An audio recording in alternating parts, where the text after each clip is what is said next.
I used to think snow was innocent, a drifting hush that softened the world and made even broken cities look peaceful. That was before the crimson drift returned, before the sky began to bleed and the flakes that fell were no longer crystals of frozen water but corrosive embers, each one capable of burning through unprotected flesh in seconds. Now the sound I fear most isn't thunder or the howl of beasts beyond the barricades. It's silence. Silence means snowfall, and snowfall means death. The first time I saw the crimson flakes fall, I was 11 years old, standing at the window of my parents' butcher shop with a strip of jerky in my mouth.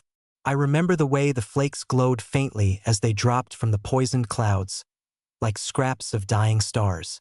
I pressed my hand to the glass, marveling at how beautiful they were. My mother screamed before I ever touched one. She yanked me back by the collar, the fear in her voice deeper than anything I'd ever heard. I didn't understand then. I didn't understand why she pushed me into the curing room and barricaded the door, or why the air suddenly filled with the scent of smoldering leather as flakes touched the awning outside. But I understood later. Everyone did. Now, 15 years after that day, I walk alone through what used to be the market district, wrapped in layers of hardened animal hide treated with the blackened resin we scrape from the cliffs. The outermost layer is cracked from last week's storm. Tiny pits pepper the surface, each one a place where a flake almost reached me, almost chewed its way through the armor to the skin beneath. I run my fingers along those scars, as if touching them might make me more vigilant next time. The wind tugs at the hood of my hide cloak, carrying with it the faint metallic scent that always lingers after a drift. The snow has already melted, if melting is even the right word. The flakes dissolve once they've eaten through whatever they land on. Only a few dark, ashy smears remain on the cobblestones where they consumed scraps of forgotten cloth or the bones of someone who wasn't quick enough. I step over one such smear, forcing myself not to look too closely at the shape of it.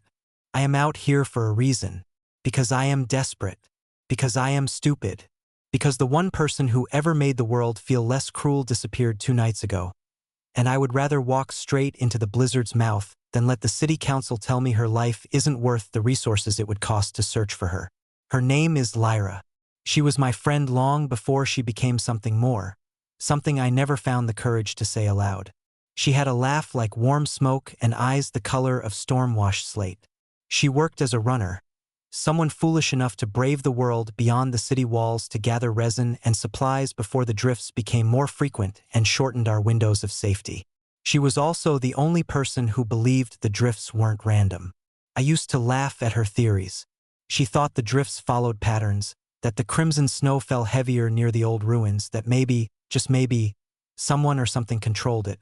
"Listen," she would whisper, tilting her head as if she could hear something within the wind.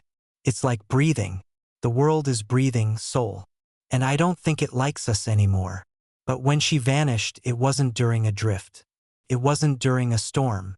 She left to scavenge from the collapsed observatory near the ridge and simply never came back. The city council assumed she was dead, eaten alive by a hidden pocket of leftover flakes, or taken by raiders from the south. They refused to waste manpower sending a search party. She was expendable. I am not. Not because I matter, but because I am one of only 3 Tannermenders left. One of the ones who know how to treat hides so the crimson snow doesn't eat through them. Without us, the city would die within months. That's the only reason they keep me behind the walls while Lyra risked her life outside them. That's the only reason they won't come after me now. They think I would never run. They were wrong.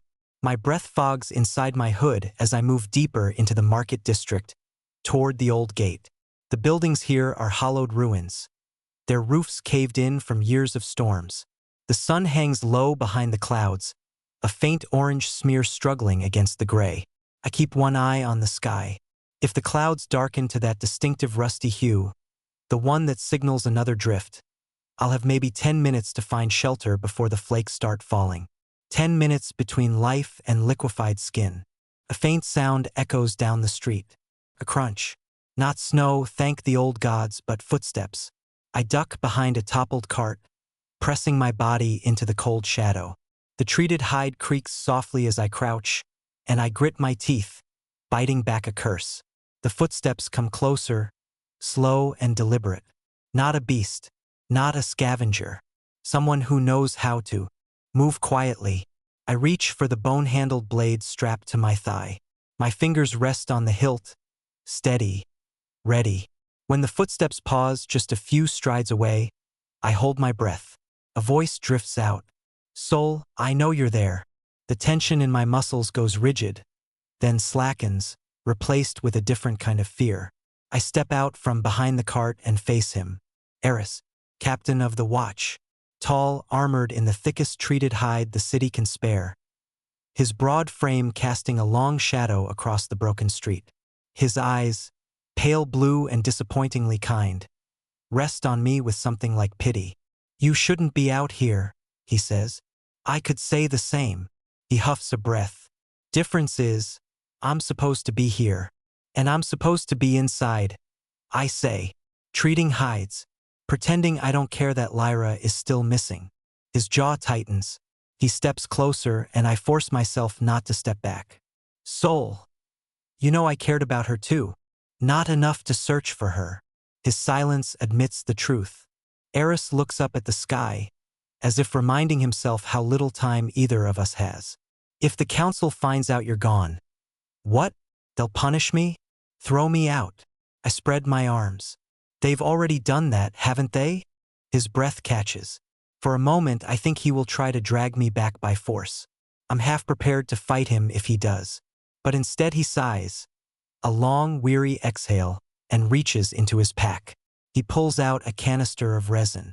Fresh, untapped, enough to treat a full set of hide armor. He holds it out to me. I never saw you, he says quietly. But if you come back alive, I'll help you lie about where you were. I stare at him, unsure whether to trust the offering. But I take it, because I have no choice. Thank you, I whisper. He shakes his head. Just don't die out there. She wouldn't want that. Neither do I. But wanting and surviving are two different things. I leave him behind and continue toward the broken gate. The iron bars are twisted from past storms. The hinges melted by the same flakes that killed hundreds before the city learned to treat hides. Beyond the gate stretches the frozen wilds. Gnarled trees, black soil, cliffs streaked with the resinous veins we depend on. And somewhere out there, Lyra. The wind picks up, colder now, carrying with it a faint metallic tang.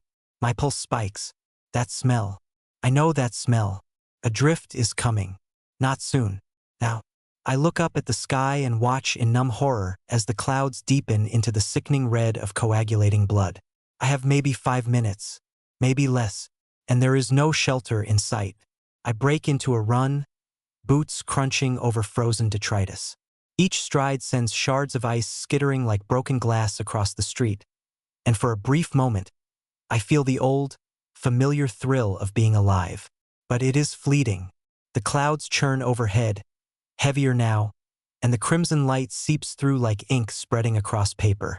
The first flakes touch my hood, sizzling faintly as they meet the treated hide, and I flinch, heart hammering. The wind rises, screaming through the ruins, carrying flakes with it. They swirl around me like insects, sharp and hungry. My hands tighten on the hilt of my blade. I know that even a single misstep could mean a hole in my armor, a slice into the flesh beneath. And once that happens, there is no coming back. The ruins of the observatory loom ahead, a skeletal structure clawing at the sky. Broken telescopes and shattered glass litter the ground, shards catching the crimson light and reflecting it like tiny, burning stars. Lyra could be anywhere inside or nowhere at all. My mind races with possibilities, none comforting. I push the heavy door open, and it groans in protest. Inside, the air is thick with dust and decay, but mercifully, the flakes haven't yet reached this shelter. I let the door fall behind me and press my back to it, chest heaving. For a moment, I allow myself a shiver of relief, though the smell of resin in my pack reminds me of what I carry and what I must do.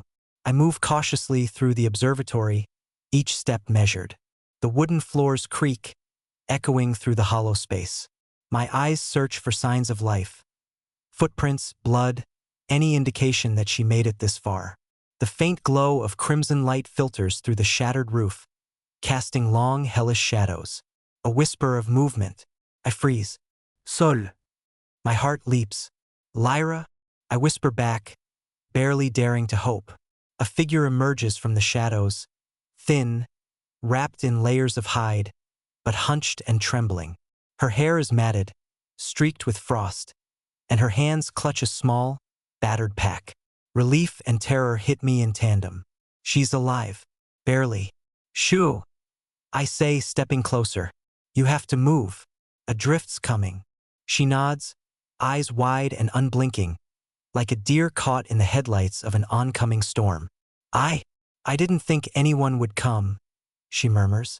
Her voice is weak, hoarse, almost drowned out by the distant howl of the wind. Take her hand, cold and trembling, and pull her toward the back of the observatory. We don't have time for explanations. We need to get you fully treated with resin before the snow finds us. She hesitates, then follows, trusting me, and I can feel the fragile weight of her exhaustion in every step. I reach into my pack, the resin cool and viscous, and begin treating her outer layers. Each smear of blackened substance burns faintly against the crimson flakes that have already begun clinging to the edges of her armor, neutralizing them. The smell is acrid, like smoke and iron. Minutes pass, or maybe hours, I can't tell. Outside, the wind screams louder, rattling the skeletal walls of the observatory. The first flakes sneak through cracks in the roof, but by the time they touch the resin, they hiss and dissolve into harmless steam. There, I whisper, stepping back. You should be safe now, at least for a while. Lyra collapses onto a broken bench, gasping for breath.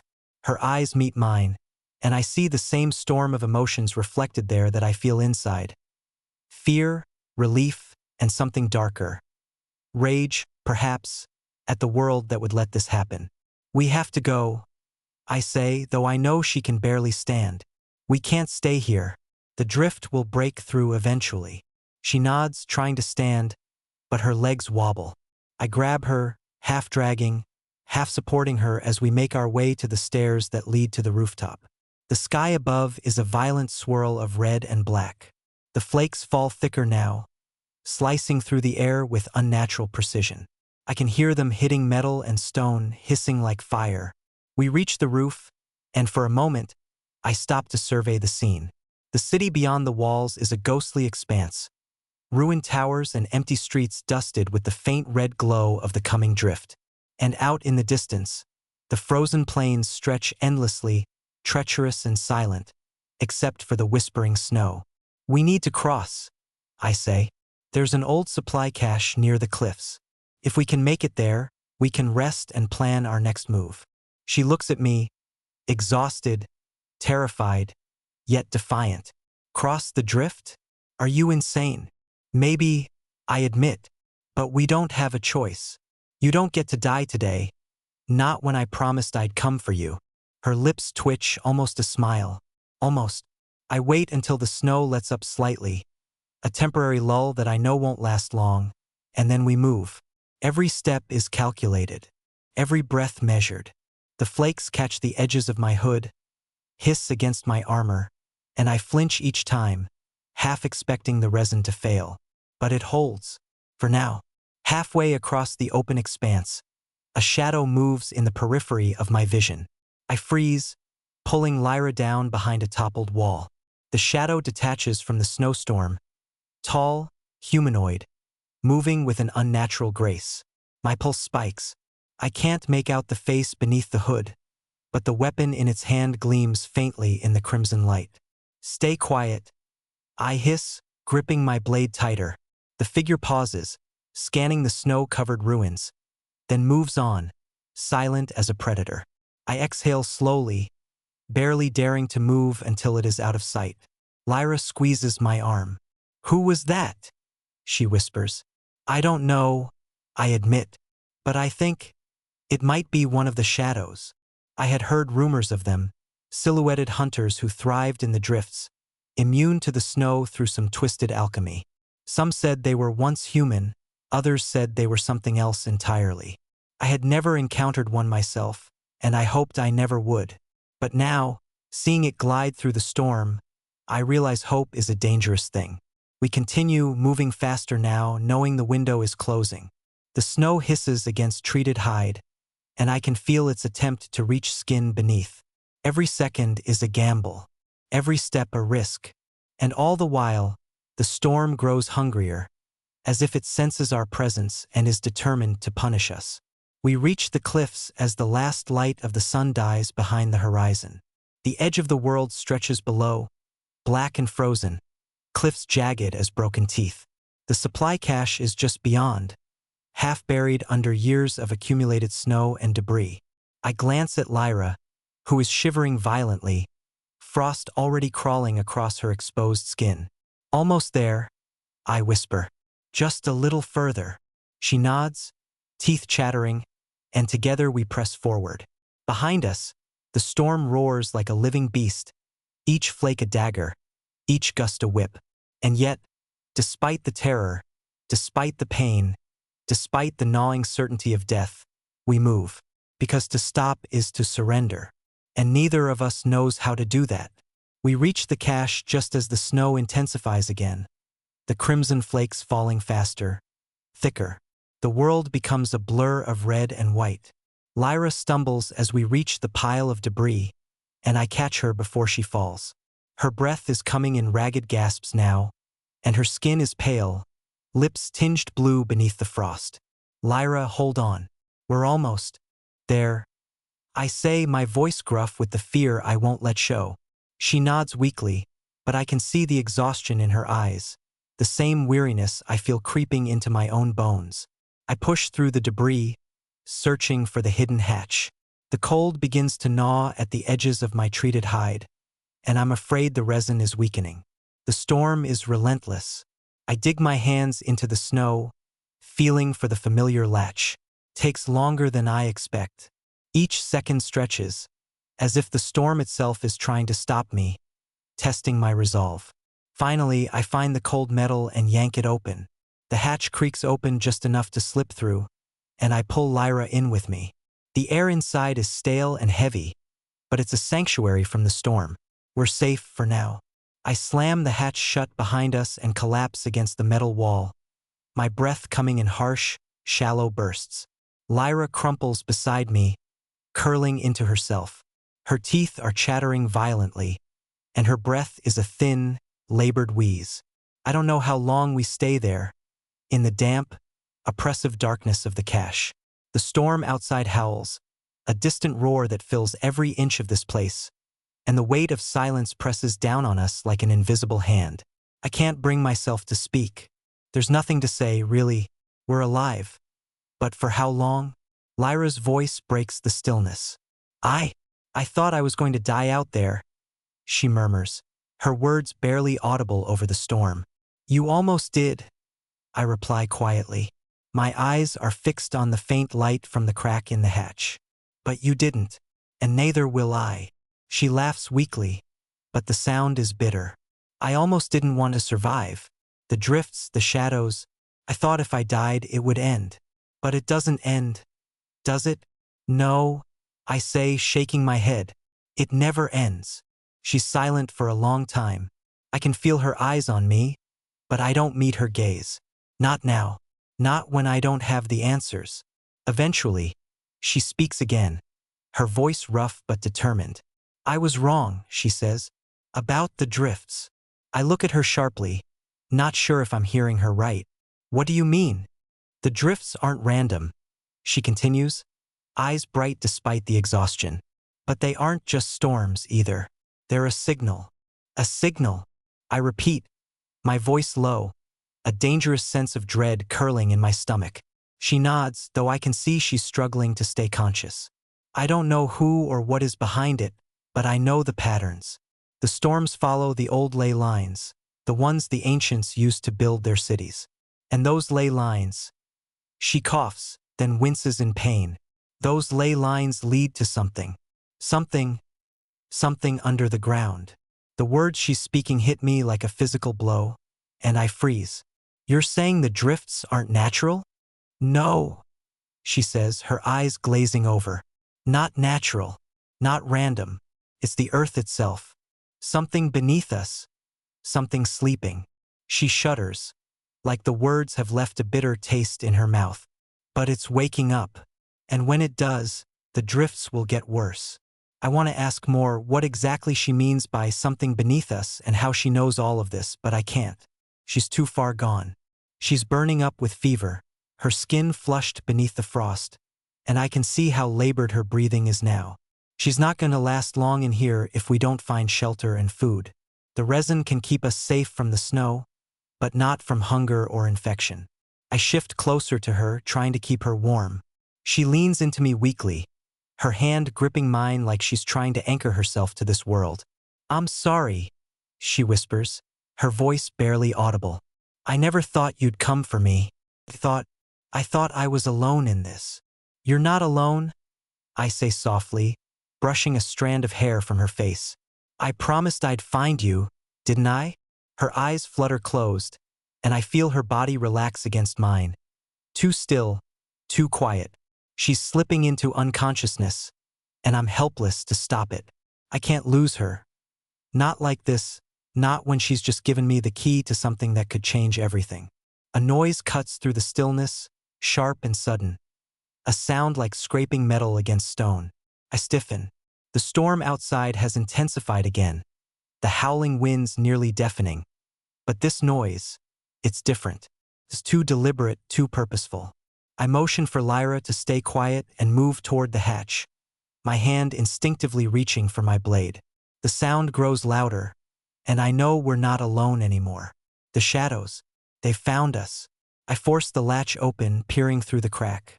The world outside is a swirling vortex of crimson snow, the flakes slicing through the air like knives. For a moment, all I can see is the swirling red mist.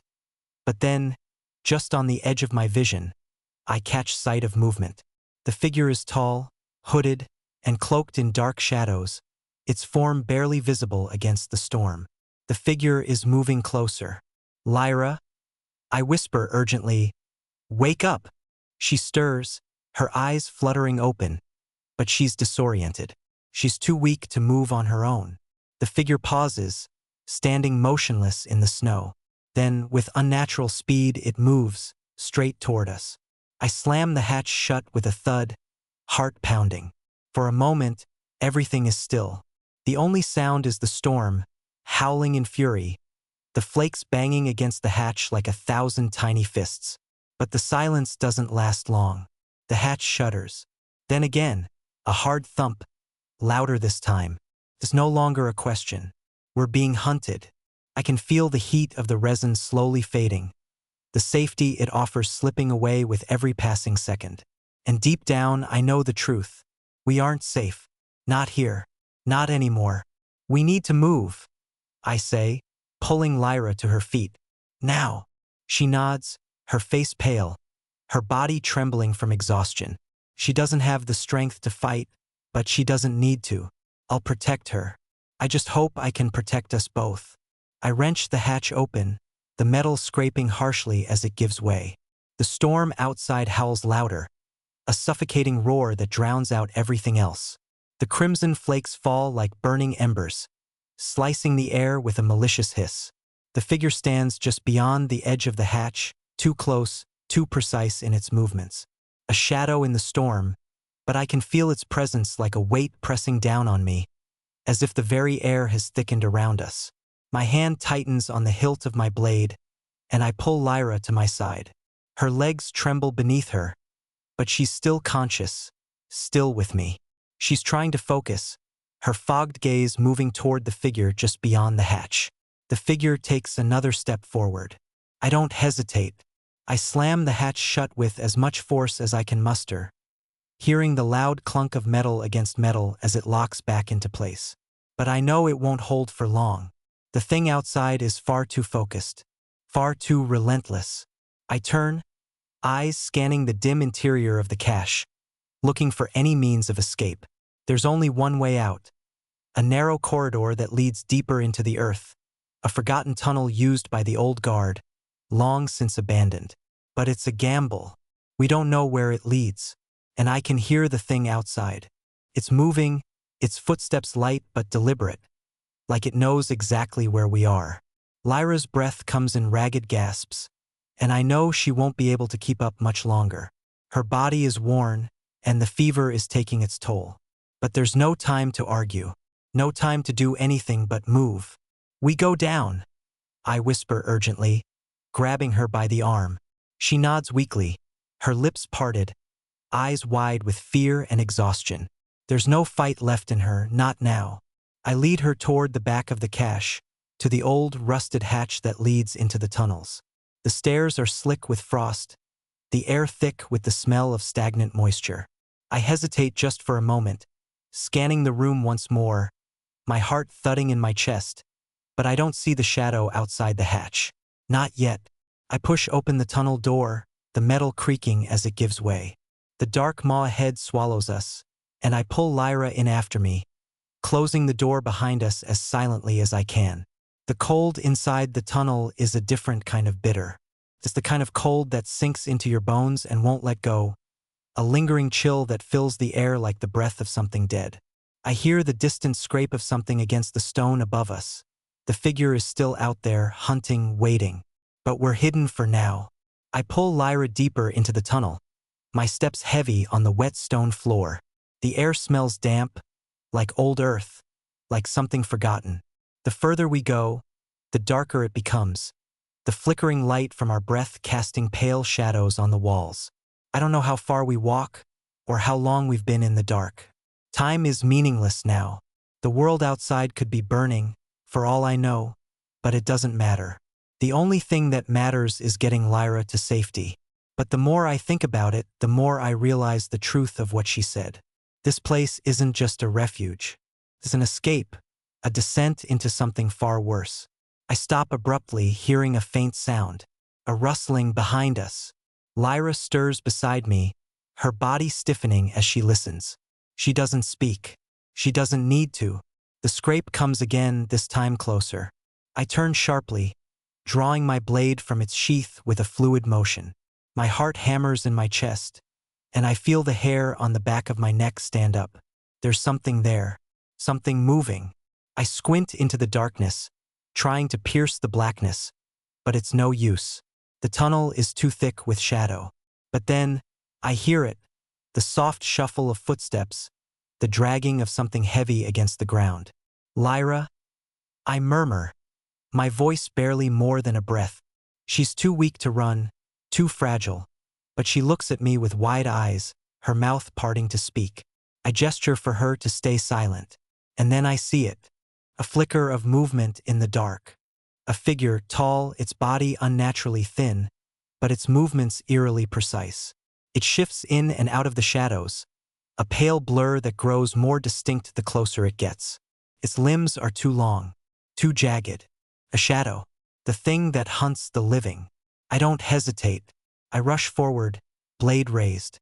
The figure turns toward me, its eyes glowing a faint blue beneath its hood, cold and empty like the void itself. There's no humanity left in it. It's nothing but hunger, pure and unrelenting. Predator. Before it can react, I strike. The blade plunges into its chest with a sickening crunch, the force of the blow pushing it back. But it doesn't fall. It smiles. A twisted, gaping smile, its mouth stretching wider than should be possible. The skin around its lips splits, black veins crawling underneath. A sickening, unnatural grin. I pull back, my blade slick with the dark ichor that spills from its chest. The thing doesn't scream. It doesn't even make a sound. Instead, it steps forward again, slower now, as if toying with me. Get back! I yell, but Lyra is frozen. Her eyes are wide with terror, her body shaking. She can barely stand, let alone fight. The shadow takes another step toward me, its long fingers outstretched. And then, just as it's within arm's reach, I hear it. A sound I haven't heard in years. The grinding of stone on stone. The tunnel floor shifts beneath me. I leap back, pulling Lyra with me just as a massive slab of rock slides from the ceiling, slamming down between us and the creature. The shadow hisses, its face contorting in fury as it scrambles to get around the barrier. but the stone doesn't budge. I don't wait to see if it can break through. The tunnel is shaking, the walls groaning as if the very earth itself is waking. I don't know if we'll survive much longer down here. I pull Lyra through the narrow opening into a side chamber, breathless. The air is thick with the smell of decay, but it's quieter here. No more shadows stalking us. For now, I don't speak, because there's nothing to say. We're trapped. We've survived this far by luck, by sheer will, but the luck has run out. The shadow will be back, and the earth beneath us is awakening. Lyra? My voice cracks as I look at her, her pale face staring back at me in the dim light. She's too weak. I can feel her slipping. We need to move. Now. But she doesn't move. Her lips tremble, and she shakes her head slowly. I don't think I can, she whispers. The storm. It's not just the snow, Sol. It's everything. It's coming for us. All of us. I don't have time to argue. We're running out of time. We're running out of everything.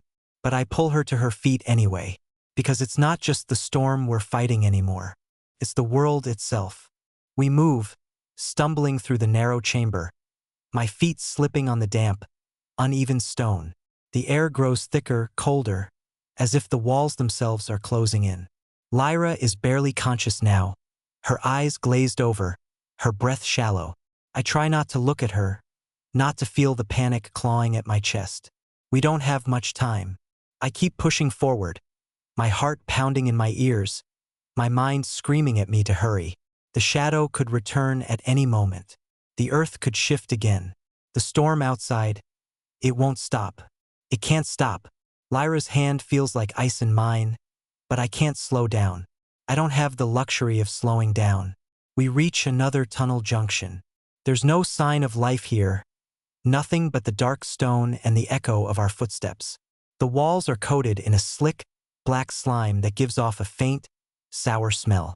I try to ignore it, focus on the path ahead. But my thoughts keep circling back to the same question. Where the hell are we going? Lyra, come on, stay with me. I say, my voice rough, forced. She doesn't respond.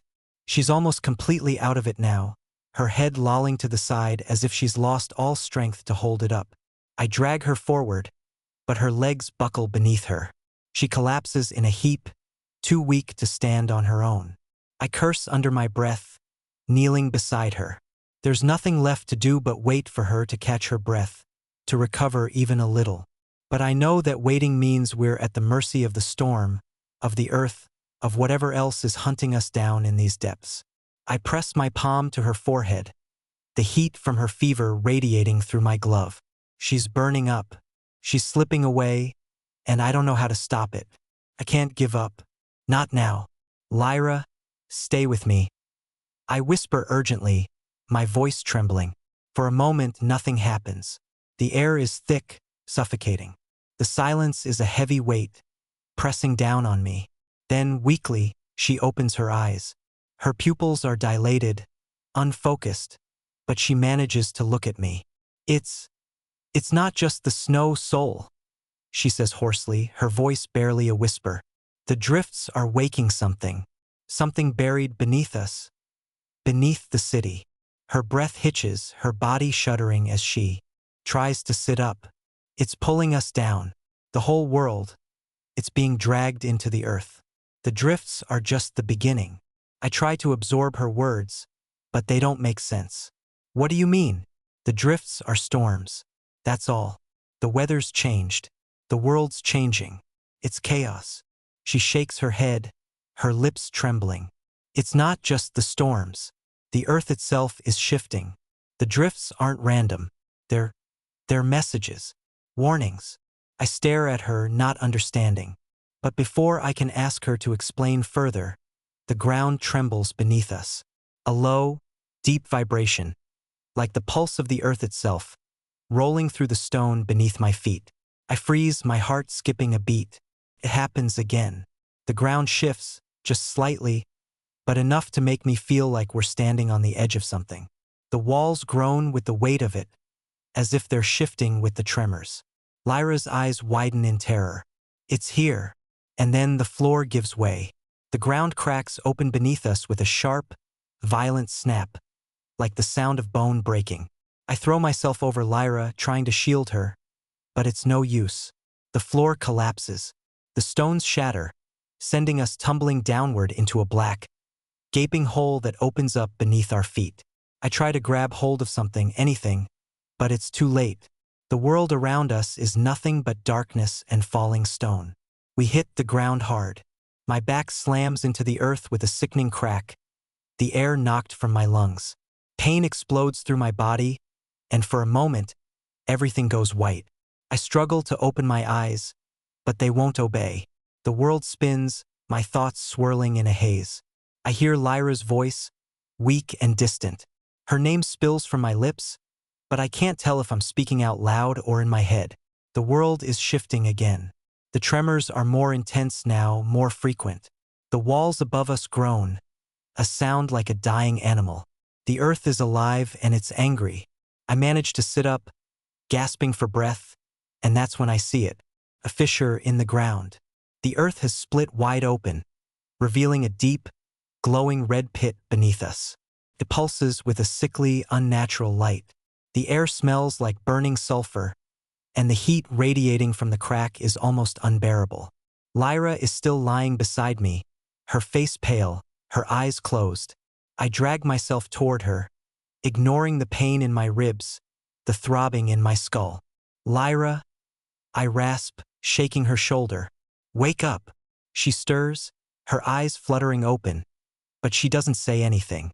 Her gaze shifts toward the glowing fissure beneath us, and I see the fear in her eyes. We need to get out of here, I say, pulling her up into a sitting position. The tremors are growing stronger, the entire chamber vibrating now, as if the very earth is about to tear itself apart. She looks at the fissure again, her expression haunted. It's coming, she whispers. It's waking. Everything is. I don't understand. What's waking? What's coming? But she doesn't answer. She doesn't have to. The sound rumbles through the earth, a deep, terrible growl that shakes the very foundation beneath us. The fissure widens. The walls crack. And then, from the darkness of the pit below, something stirs. Something massive. I don't wait to see what it is.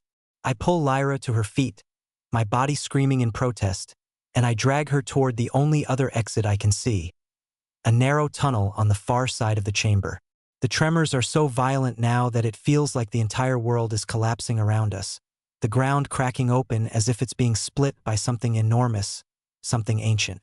I hear the sound of movement behind us, the low, rasping hiss of something alive, something massive, something that knows we're here. We don't have time. I know that now. I push Lyra ahead of me, my breath ragged in my throat. We have to get out. We have to. But then I hear it.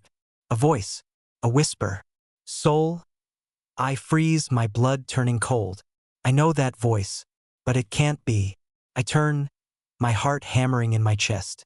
And there, standing in the glowing red light of the fissure, is a figure. A figure I thought I'd lost forever. Lyra, I whisper, but this Lyra is not the same. Her eyes are hollow, her skin a deathly pale shade, her face twisted in an expression of pain. Her mouth opens, and the voice that comes from her lips is not hers. Something else. You should have stayed away, Sol. The world feels like it's collapsing around me. My heart races, my thoughts scatter, and the walls of the chamber groan with the weight of something massive shifting beneath us. The air grows thicker, hotter, like the very atmosphere is being choked out by the presence of whatever stirs beneath the earth. I stare at the figure in front of me, the one that looks like Lyra, but isn't. My blood runs cold. You should have stayed away, Sol. The voice isn't hers. Something darker, something older. My mind tries to reconcile what I'm seeing, but it can't. It won't. I take a step back, dragging Lyra with me, though I'm not sure she's aware of what's happening anymore. Lyra, I whisper, my voice trembling. What's happening? The figure that looks like her smiles. A twisted, mocking grin that sends chills down my spine. Her eyes, once bright and full of life, are now hollow, black pits. There's nothing left of the woman I once knew in that face. Only something cold and alien. You've seen the drifts. You've felt the earth waking. But you don't understand, do you? The voice hisses through the air, like the rattle of bones in a grave. This world isn't dying, Sol. It's becoming something new. I feel my stomach churn. The fear is too heavy in my chest, but I can't turn away. I can't look anywhere but at her, at this thing. The woman I cared about. The one I promised to save. You're not Lyra, I say, my voice rough, each word a struggle to force out. Her lips curl into a smirk. No, I'm not.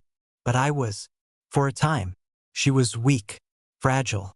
But the storm is changing everything. The earth is changing everything. The fissure behind her pulses with a sickly, rhythmic glow. The temperature in the room spikes, and I feel the air growing heavier, suffocating. It's the heat from the pit, I realize, and something is emerging from it. Something ancient. The figure Lyra takes a slow, deliberate step forward, its movements fluid but unnatural, as if it's testing the limits of its new form. You don't understand, Sol, it murmurs. The earth has been waiting for this moment for centuries. The drifts were only the beginning. They were meant to wake us, to bring us back to the surface. I stumble backward, my mind spinning. Who? What are you? For a moment, the figure pauses, and there's a flicker of something. A flash of recognition in its hollow eyes, almost like it's remembering the person it used to be. I was once human, it says softly, just like you. But the drifts, they changed us. The earth changed us. I try to push Lyra away from it, but my arms are shaking, and my legs are giving way beneath me. She's too weak, too far gone. She's not even here anymore, not in any meaningful way. I don't know how much of her is left. Another tremor shakes the ground. The walls begin to crack, and the fissure behind the figure widens further, sending a wave of heat over us. The floor groans, as though the earth itself is preparing to swallow us whole. What's down there? I ask, unable to stop myself. My voice cracks. It smiles again, the grin widening unnaturally, and it steps closer. I don't know if it's Lyra or if it ever was, but I know I have to stop it. I have to do something before the entire world is consumed. The heart of the earth, it says, its voice a cold rasp. The source of the drift. What's been buried for eons. What's about to awaken. I can barely process its words. The heart of the earth. The source of the drift. It's all connected. But how? I pull Lyra closer to me, my breath coming in ragged gasps. I can feel the heat radiating from the fissure behind us. There's no way out, no place to hide. The earth is shaking, the very stone beneath us is cracking, and the creature standing in front of me. This thing, this mockery of Lyra, is blocking the only exit. Another tremor, more violent this time, and a large chunk of the ceiling collapses, sending a spray of rocks and dust through the air. I duck instinctively, pulling Lyra down with me. The creature laughs, low, throaty, and full of dark amusement. You think you can escape this? It asks, its voice dripping with scorn. The earth will take everything. The drifts were just the heralds. The true storm is only just beginning, Sol. I try to stand, my legs wobbling beneath me, but the ground keeps shifting. The tunnel is becoming unstable. Another quake rattles the walls, and I know the entire cavern is about to collapse. The creature takes a final step forward, its long, twisted fingers reaching for me. You can't stop it. None of us can. We're already part of it. The world is changing. You're too late. But then, something happens. A flash of light. A deep, primal pulse that seems to vibrate through the air itself. The ground cracks even wider, the pit behind the creature glowing a fierce, blinding red. I don't know what it is. I don't know what caused it. But I know one thing, the creature is reacting to it. Its body shudders, its skin rippling as if it's being pulled toward the fissure. For a moment, there's something else in its eyes. A flicker of panic. No, I can stop it. I turn to Lyra, shaking her gently, though I'm barely able to keep my own balance. Lyra, I say, my voice desperate. You have to help me, please. But she doesn't respond. She's barely conscious. The fever's still burning through her body, and I can feel the weight of it dragging her down. The creature's body twitches, and for a moment, I see a glimpse of the human form it used to be, a flicker of emotion, of memory, before it vanishes again, swallowed by the thing it's become. I will take everything, it says, its voice a guttural rasp. And when I do, the drifts will be the least of your worries. Another tremor. The ground is splitting open beneath us, and I can feel the heat rising from the pit below. The creature starts to dissolve, its form shifting and breaking apart into something else. Something more. This isn't Lyra. Not anymore. But maybe, just maybe, I can still save her. Or at least stop whatever's controlling her. I pull my blade from its sheath with a trembling hand. This is it. I have no other choice. I rush forward, knowing I'm running out of time. The ground trembles beneath my feet, and the heat intensifies as I step forward, my blade held tight in my shaking hand. The air feels thick, almost suffocating, as if the very atmosphere is pregnant with something ancient and malignant. The fissure behind the creature pulses, glowing brighter with each passing moment, the sound of it vibrating through the stone beneath me. I don't have much time. I know that. The world is cracking open, and with it, everything that came before is being torn apart. I have to end this. I have to stop whatever this thing is before it swallows everything whole. The creature, the thing that used to be Lyra, looks at me with those hollow eyes, a twisted expression crossing its face, like it can't decide if it should laugh or scream. It takes a step forward, its long, gnarled fingers still reaching for me, and the air between us thickens with the promise of violence. You can't stop it, Sol, it says, its voice a grotesque parody of Lyra's. You never could. You were always too weak, too human. It's a lie, I know. The thing standing before me is a shadow of what Lyra once was. The woman I knew, the woman I loved, is buried beneath whatever force has taken her. But I still feel her in there, somewhere. I feel it every time I look into those empty eyes. I take a deep breath, trying to steady my trembling hand.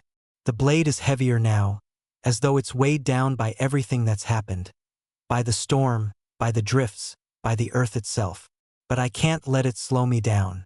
I'm not afraid of you, I whisper, though my heart is hammering in my chest. She smiles again, the grin stretching too wide, the teeth sharp and jagged, as though the very act of smiling is a painful mockery. You should be, the creature says, and then it lunges. I don't have time to think. I move without hesitation, my body reacting faster than my mind can catch up. I twist to the side just as its fingers swipe past me, the air sharp with the sound of it slicing through the space where I was standing. I swing my blade, but it's like cutting through smoke. There's no substance, no resistance. The thing that was Lyra is barely even there anymore. Her body is more like a vessel, hollowed out and remade into something else, something that can't be stopped by mere steel. But I don't stop. I can't. I force my blade down again, harder this time, aiming for the center of the thing's chest, where the heart used to be. The creature twists, and I miss, the blade striking only air. It moves with an unnatural speed, its body bending and contorting in ways that make my stomach twist. The darkness that surrounds it seems to ripple, like it's made of shadows and whispers. No!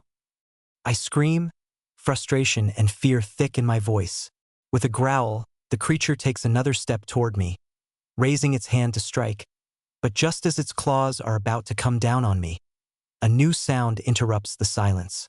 A crack, sharp and sudden, followed by a low rumble, like the earth itself is moaning in pain. The creature freezes, its eyes narrowing, its head tilting in curiosity. The fissure behind it flares brighter, the red light flooding the entire chamber in a sickly glow. The heat becomes unbearable, and the ground beneath us shifts again, this time with more force, more anger.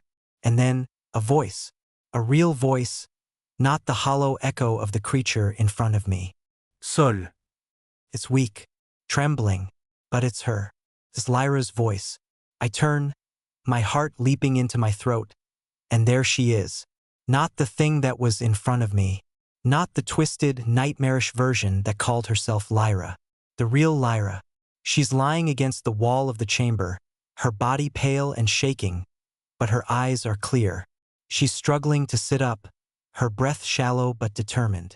Lyra, I whisper, rushing to her side. You're alive. She nods slowly, her face pale with exhaustion. Barely. She coughs weakly, her hand clutching her side as though she's in pain. But I don't have much time. Neither do you. I don't care. I don't care that she's barely holding on. I don't care about the danger or the storm or the creatures. She's here. She's real. I won't let it take you. I say, my voice rough. I take her hand in mine, trying to anchor her, trying to reassure her that we'll get out of this. But there's something in her eyes that tells me it's too late. It's already done, she whispers. The drifts are not the end of this. They were only the beginning. We awoke the storm, but now it's awake. And it's hungry. I don't understand. The terror in her voice shakes me to the core. What are you talking about? We can stop it. No. She cuts me off, her voice sharp and desperate. You can't stop it. It's not just a storm. It's the earth itself. This waking soul. It's gonna take everything. Everything we knew. And if it isn't stopped, it'll consume us all. The drifts were only the signal. The signal to awaken what was buried beneath. I don't know what to say. I want to argue, but my mind is racing, trying to comprehend the depth of what she's saying. How could the earth itself be alive? How could it be capable of this? Then how do we stop it? I ask, my voice hoarse. Lyra's eyes flicker toward the glowing fissure, her expression dark. I don't know, but you have to stop him. I glance toward the creature, no, the thing that still stands at the center of the chamber. It's watching us now, its smile gone, replaced by a hollow stare of ancient malice. It seems to be waiting for something. He's the one controlling it. Lyra continues, her voice faltering. He's the key. I look at the thing, a wave of dread crawling through me. The world is falling apart. The storm, the drifts, this creature. Everything is coming for us, and I don't know how to stop it. But I know one thing. I won't let it take Lyra. Not now. Not after everything we've been through. I turn to her, my grip tightening around her hand. You stay here. I'll stop him. I'll stop it. She looks at me, her eyes flickering with a mix of fear and something else. Something like hope. But it's fleeting, vanishing as quickly as it came. You can't do it alone, she whispers. But I already know that. The earth shakes again, and I turn to face the creature once more. It's advancing, slowly, methodically, its form shifting with every step. The red glow of the fissure grows brighter, and the air is thick with the scent of sulfur and decay. The earth is screaming, and it's about to swallow us all. But I won't let it. Not while I still have breath in my body. I step forward, my blade held high, ready to fight whatever it takes. I'm coming for you, I say, my voice steady. And for the first time in what feels like forever, I'm not afraid. I take a step forward, the weight of my blade a reminder of the task ahead. The creature, the thing that once wore Lyra's face, continues to advance, its movements slow but deliberate. It's watching me with an intensity that chills me to the core, as though it can see into my very soul. But I won't hesitate. Not now. The fissure behind it pulses brighter, the red glow washing over everything like blood in water. The heat radiates from it, pressing in on me, thick and suffocating. The very air is burning, but I ignore it. I have no time to think about the storm. I have no time for anything but this moment. The creature smiles, its lips stretching into a grotesque mockery of human expression. You don't understand, Sol? It says, its voice soft, almost pitying. You never could. This is not your fight. The earth has already chosen. My heart thuds in my chest, but I force myself to stand tall. The earth doesn't choose. I spit. It's us. We're the ones who decide what happens next. The creature's smile widens, and for a brief, terrifying second, I think I see something other than malice in its eyes. A flicker of remembrance. Of Lyra. But it's gone in an instant. It lunges, faster than I anticipated, and I barely have time to react. Its long, gnarled fingers swipe at me, claws like obsidian, slicing through the air with unnatural speed. I dive to the side, narrowly avoiding the strike, but my side grazes a jagged piece of rock, and pain lances through my ribs. I bite back a curse and roll to my feet, barely keeping my balance. "You're weak." The creature sneers, its voice low and cold. "You don't have the strength to end this. You never did." Its fingers twitch, and the ground beneath us shifts again. A deep rumble shaking the walls, making the stones groan and crack. The fissure grows wider, the heat rising as the thing pulls power from it. Power I don't understand. Something primal, something alive, and I feel it calling to me. A hunger, an ancient, insatiable hunger. But I won't give in to it. I charge forward, fury and fear melding together into a singular force. My blade arcs through the air, aiming for the creature's throat. But it sidesteps with eerie precision, its body folding in on itself like a serpent, and my strike misses by a hair's breadth. The creature laughs, a sound like shattered glass scraping against stone. "Is that all you have?" I don't answer. I strike again, harder this time, aiming for its chest. The blade sinks into the creature's side with a sickening sound, but it doesn't flinch. Instead, it grabs my wrist, its grip like iron, crushing the bone beneath its fingers. Pain flares in my arm, and I gasp, but I don't stop. I twist my body, using the momentum to wrench free, and the blade is torn from my grasp. Clatters to the ground, but I'm not done. The creature's eyes narrow as it watches me, and for a moment, I see her, Lyra, her eyes full of fear, of regret. But the moment fades, leaving only the thing in front of me. "You cannot win, Sol," it hisses. "The earth will have what it wants. The drifts are nothing compared to what's coming. Nothing compared to him." I freeze. I've heard that name before. Him. The thing that was Lyra cocks its head, sensing my confusion. "Oh, didn't you know? You think you're fighting me. But I'm just a piece of the puzzle. I'm the herald, the messenger. The storm was just the warning. He is the true power, the heart of the earth, the one who will remake this world." I stumble back, my mind spinning. "What are you talking about? Who is he?" The creature's lips curl into a grin. "The one who sleeps beneath, the one who will rise and take everything.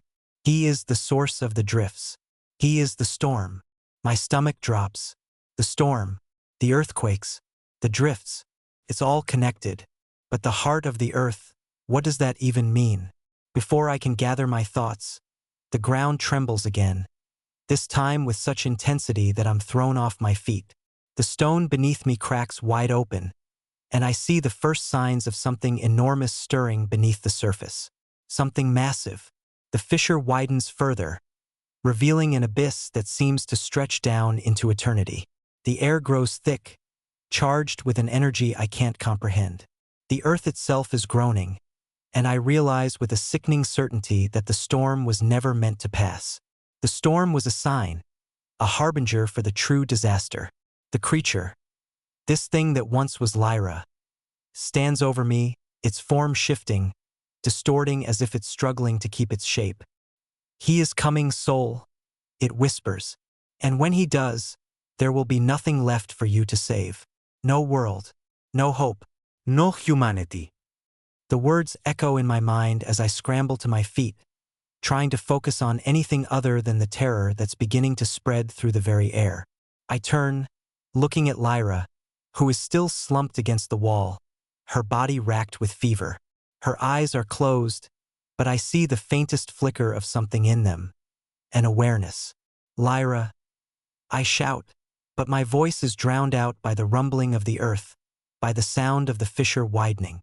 She opens her eyes, weak but clear. "Sol," she gasps, her voice barely audible. "You have to stop him. You have to destroy the heart." "Destroy the heart?" I repeat, trying to make sense of her words. "The heart of the earth," she says, her voice trembling. He feeds on it.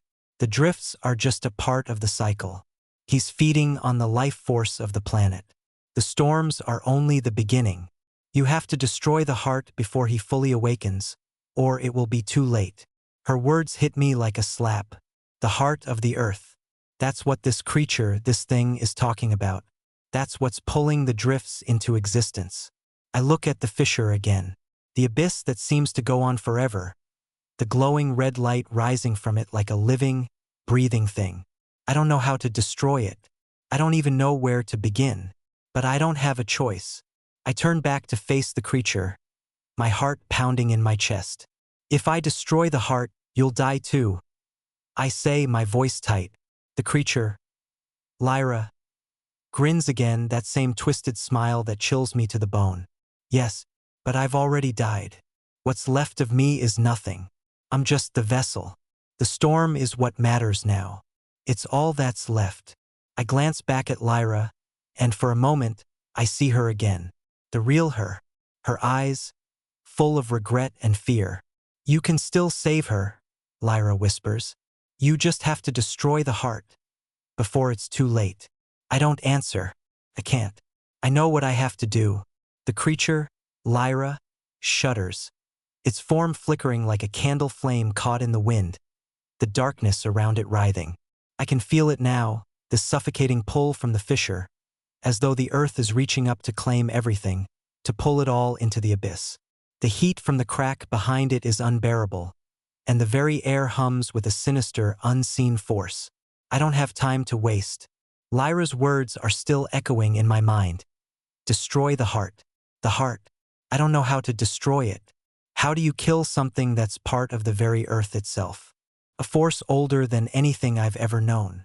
The storm, the drifts, it's all connected. But I can't stop now. I can't let the earth swallow us whole. I turn to Lyra one last time, my heart heavy with the weight of the decision. The look in her eyes, the flicker of something human still left inside her, keeps me tethered to this grim reality. I can still save her. I know it. I just have to do what she says. I just have to. Destroy the heart. Stay here. I say to her, though I know it's a lie. I can't protect her anymore. Not like this. Not from whatever's coming. But I don't know what else to say. I'll come back for you. I promise. Her eyes soften, her lips parting as if she's going to speak. But she doesn't. She just nods faintly, too weak to argue. With one final glance at her, I turn and face the thing, the creature, that was once the woman I loved. The space between us is thick with the oppressive energy of the fissure, the air pulsing with heat and darkness, as if the earth itself is about to rip open. It's waiting. The storm is coming. And he is waking. The creature is still watching me, its twisted grin never fading. Do you think you can stop it, Sol? It asks, the voice low and mocking. You can't. This is the end. He is coming, and there's nothing you can do to stop it. I don't respond. I can't. I know that it's right. He is coming, and there's nothing I can do to stop it. The drifts were only a warning. The heart beneath us is the key, the source of everything. But I can't let it happen. Not if I have a chance to stop it. I step forward, my hand gripping the hilt of my blade. You're wrong. I say, my voice cold. It's not the end. Not yet. The creature lets out a deep, hollow laugh. You still don't understand, do you? The earth is already lost, Sol. The storms were never the real threat. The real threat is what's awake now, what's about to rise. And when he does, everything will burn. I don't have time for it. I can't waste another second listening to its words. I can't afford to be distracted by its lies, by its twisted version of Lyra. The fissure behind the creature widens even further, and I feel the ground tremble beneath me. I can hear it now, deep beneath the earth. A low, guttural sound, like something breathing in the depths of the world. It's coming. The creature steps forward, blocking my path. You can't win. He is inevitable. The drifts have already spread. The storm is here. And when the heart of the earth awakens, you will all fall. I raise my blade, my hand steady despite the fear gnawing at my insides. I don't have the luxury of doubt anymore. I don't have the luxury of fear. You're not going to stop me, I say, and I mean it. With a savage scream, I charge forward, my blade slicing through the air. The creature moves to intercept, its body shifting in an unnatural blur. It swings its clawed hand at me with lightning speed, but I'm ready. I twist and dodge, narrowly avoiding the strike, and my blade sinks deep into the creature's shoulder. It screeches, an inhuman, ear-splitting sound, as the blade pierces its flesh. For a moment, I think I've done it, but then it shifts, its body warping and twisting like liquid, the wound healing before my eyes. What did I tell you? The creature hisses. You can't kill what's already dead. I stumble back, heart pounding. This thing that was Lyra is not even human anymore. There's something else, something worse, something that can't be destroyed by simple steel. But I don't stop. I can't. I lunge again, this time aiming for the creature's heart. It's a desperate, reckless strike, fueled by nothing but rage and the belief that I have no other choice. But once again, the creature moves with unnatural speed, twisting around me, grabbing my wrist before I can make contact. It laughs, a sound full of mockery and malice. You're too weak, it growls. You can't even kill me. How do you expect to kill the heart? And then I hear it, a voice, a whisper, not from the creature, but from deep within the earth, echoing through the stone like a pulse. Sol y Lyra. It's Lyra. Her voice is faint, barely audible over the tremors of the earth and the sound of the creature's laughter. But I hear it. I hear her. Sol, she whispers again. Destroy the heart. It's the only way. I can feel her now. Her presence. It's like a distant echo. But it's enough. Enough to remind me of who I'm fighting for. I tear my wrist free from the creature's grip, using its momentary surprise to push myself forward. My legs are shaking, my chest tight with fear, but I won't stop. I won't. The creature screeches, its claws raking through the air, but I don't hesitate. I grab the nearest shard of stone, jagged and sharp, and I thrust it into the creature's side with everything I have left. It shrieks, its form shifting again, but the wound is deep. For a moment it falters, and that's all I need. I turn toward the fissure, my eyes locked on the glowing red abyss below. The heart, it's there. It's alive. I run. I don't look back. I can't. The earth beneath me trembles, and the very stone seems to crack open as I reach the edge of the fissure. The heat is unbearable, but I push forward, knowing that the only chance I have is to destroy whatever lies beneath. I don't know how to do it. I don't know what will happen if I do, but I can't let this world burn. I take a deep breath, gathering every ounce of strength I have left, and leap into the abyss. The air changes as I fall. It's thick, like a blanket of molten heat pressing in on every inch of my skin. My body twists and turns in the freefall, the walls of the fissure narrowing around me, the light from above disappearing, swallowed by the abyss. The only illumination is the sickly red glow that seems to pulse from below, like the heartbeat of a dying world. The fall feels endless. The ground seems to stretch out of reach, and I'm surrounded by darkness, by the sound of my own breath, quick and ragged, as the heat presses on. But then something changes. The air thickens and the temperature shifts dramatically. The heat is no longer oppressive, but alive.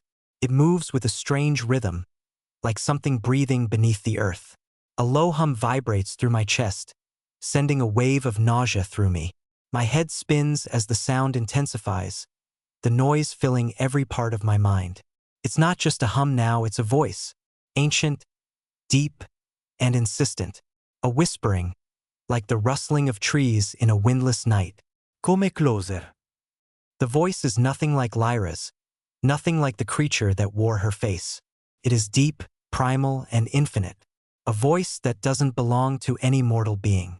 It speaks to something buried within me, something old and forgotten, as though it knows who I am and why I'm here. My descent continues, but the air is changing again, becoming thicker, heavier.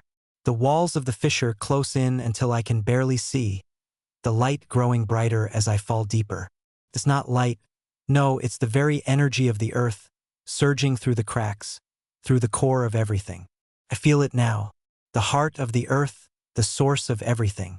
It pulses with an undeniable force, like the rhythm of a living thing, powerful, infinite, and all-consuming. The ground below is still invisible, but I can feel it. The pull. It's not gravity. It's something else. Something ancient. My thoughts begin to blur as the air grows thicker still, and I feel my consciousness straining against the weight of whatever force is guiding me downward. Come closer. The whisper echoes louder in my mind, and before I can stop myself, my body obeys. My hands are outstretched, reaching for the darkness below, my mind no longer in control. But just as I feel myself being pulled into the abyss, the fall ends. I crash against the floor of what can only be described as a cavern, or rather, a vast hollow space so large it's impossible to comprehend. The walls stretch out for miles, the space alive with movement. There is no sky here, no horizon. Just endless darkness, broken only by the soft red glow emanating from deep within the earth. I lie there, gasping for breath, my body aching from the impact, but I don't have time to rest. The ground around me pulses like a living thing, the very rock beneath me writhing, cracking, as though it's alive. The air is thick with something, a sense of presence, as though I'm not alone. The ground shifts again, and I turn, the sound of movement like whispers brushing against my skin. And then I see it. A massive structure rises from the center of the cavern. A gigantic stone monument that seems to pulse with the same red glow. It's not made of rock, not like anything I've ever seen. It's an organic structure like the inside of a living creature. Tendrils of what looks like hardened flesh writhe around it, and the air smells of something ancient, decayed, yet alive. This is the heart. I can feel it now, the power radiating from it, seeping into every part of me. It is alive. It is the storm. The voice comes again, louder this time, not in my head, but through the very air itself. Sol. You have come. I freeze. It's not the creature, not the thing that wore Lyra's face. This voice is different.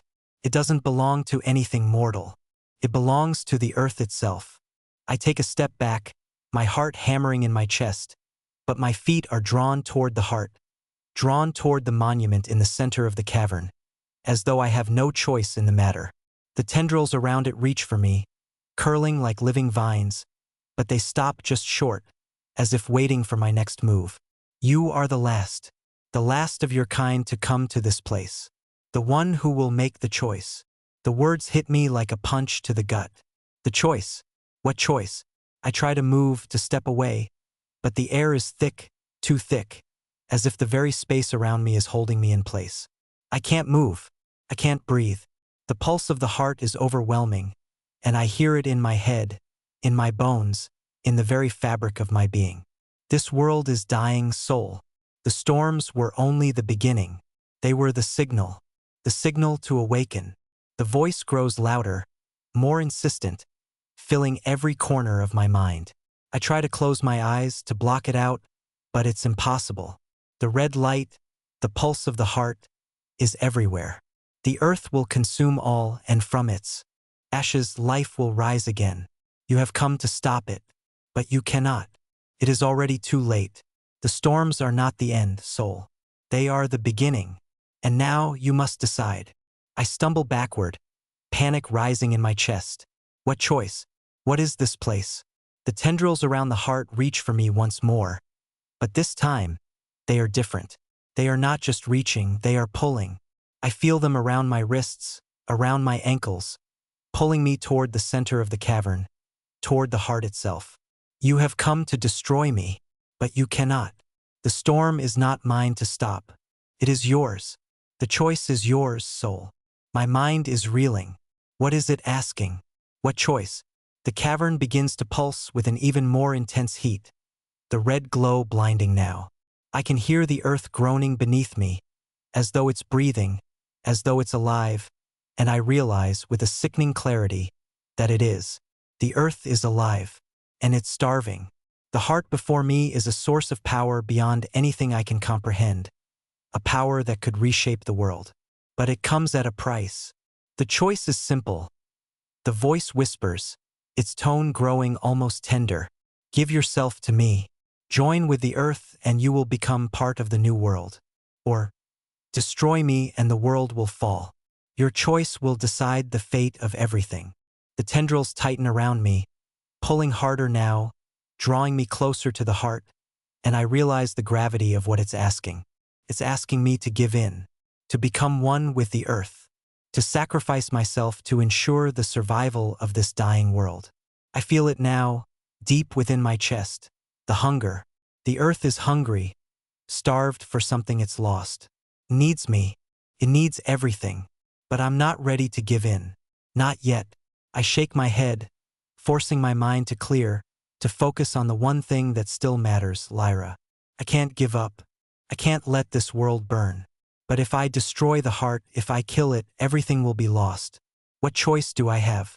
The tendrils are tightening around me, pulling me closer to the heart, to the source of everything. The red glow pulses faster now, the air around me thick with the unbearable heat, and the hum of the earth's voice becomes a roar, reverberating through every part of me. The ground beneath my feet shifts, as though the earth itself is alive, breathing, waiting. I want to scream. I want to tear myself free from this grasp, but I can't. The power is overwhelming, suffocating, drowning me in a wave of unrelenting force. The choice. I'm being asked to make a choice, to become part of the earth, to join it in its endless hunger, or to destroy the heart, and with it, everything that's left of this world. I can hear the earth's voice again, louder now, its words ringing in my mind. You are the last soul, the last to come to me, the one who will decide the fate of this world. Give yourself to me, and together we will remake everything. Or, destroy me, and the world will fall into darkness, into ruin. There will be no hope left, no life. I tremble as the tendrils coil around my body, their grip unyielding, like a vice. My chest is tight with the force of the earth's power, and I feel something shift inside me. A flicker of understanding, a deep, ancient connection that pulls at my very soul. It's tempting, the promise of rebirth, of new life, of becoming something more than human. The earth is old, older than any of us. It has witnessed the rise and fall of countless civilizations, of empires, of ages. It has seen everything, and now, it's offering me the chance to become part of that endless cycle. To survive, to endure, to rise again from the ashes. But at what cost? I think of Lyra, the woman I loved, the woman who's gone, the woman who's been replaced by that thing, that twisted mockery of life. The creature that's now a part of the storm, a harbinger of the end. She wouldn't want this. She wouldn't want me to give in, to let the earth consume us all. She fought so hard to warn me, to make me understand. She didn't want to become part of the earth. She wanted to save it. And what would be left of humanity if I gave in? What would be left of the world I'm trying to protect if I joined with the earth? The answer is nothing. I can't do it. I can't give in. I grit my teeth, my hands shaking, my mind racing as I struggle against the tendrils that hold me tight. The earth is too strong. It's overwhelming. It wants to consume me, to pull me into its depths, to make me a part of the storm, a part of the endless hunger that's driving it forward. But I won't let it. I pull at the tendrils with all the strength I have left, my muscles screaming with the effort. The earth resists, pulling back harder, but I don't stop. I can feel the pulse of the heart beneath me, the power surging through the rock, through my very bones. It wants me, needs me, but I need Lyra. I need her, and I need to stop this. With a scream, I wrench my body free from the tendrils, the earth, fighting me every inch of the way. The pulse of the heart grows louder, more insistent, but I don't stop. I push forward, my hands reaching out to the heart, to the monument at the center of the cavern. The earth groans in protest, the walls around me shaking as if it's about to collapse. But I can't let it stop me. I can't let it win. I reach the heart. It's enormous, its surface slick and shining, like living flesh, but its power is undeniable. It's alive, pulsing with the force of everything. I can feel it deep in my chest, in my mind, pulling at me, trying to take hold. But I refuse to let it. I raise my hand, the last of my strength focused on the task ahead. With a roar, I plunge my fingers into the flesh of the heart, feeling the searing heat, the power coursing through it. The heart trembles, the earth beneath me shaking as if it's screaming in agony. The voice is there again, louder than ever, its words full of fury and desperation. No. You cannot stop me. You cannot kill me. I ignore it. I have no choice. I reach deeper, my body shuddering as the power of the heart threatens to overwhelm me. But I won't let it. I won't let it take everything. With one final, desperate push, I pull. The earth cracks, the heart shudders, and then there's a sound. A deep, deafening sound, like the world itself is breaking in half. The pulse of the heart falters, and for a moment, everything is still. And then, with a violent, earth-shaking tremor, the heart shatters. The red glow fades in an instant, the pulse of power disappearing as if it were never there. The ground beneath me cracks, and I stumble, barely able to keep my balance as the cavern begins to collapse around me. The stone walls groan and shift, the earth itself splitting open, and I realize it's over. The storm, the drifts, the storm that has been eating the world alive. It's all coming to an end. I feel it before I see it. The last tremors of the earth, the final collapse of the heart beneath me. The air grows still, almost silent, as though the world itself is holding its breath. But it's not enough. I feel the shift before I can react. The very air around me twists with a force I don't understand, and I turn, my breath catching in my throat as the fissure begins to close above me. The red glow fading, retreating back into the earth. But something else is rising. Something ancient. A figure, tall, shrouded in shadow, rising from the depths of the earth. It's not human. It's something else. Something born of the earth itself. It is the thing that's been calling me, the source of the storm. It steps forward, and the ground trembles beneath its weight. And I know, this is what I was meant to face. The final challenge. The creature rises from the earth, its form massive and ancient, a presence that seems to swallow the very air. It is like nothing I've ever seen. A hulking figure, twisted and bound with tendrils of stone and sinew. Its face is shrouded in darkness, but I can feel its eyes on me, watching, judging. It is the earth itself, its raw, primordial essence. The hunger of the world made flesh.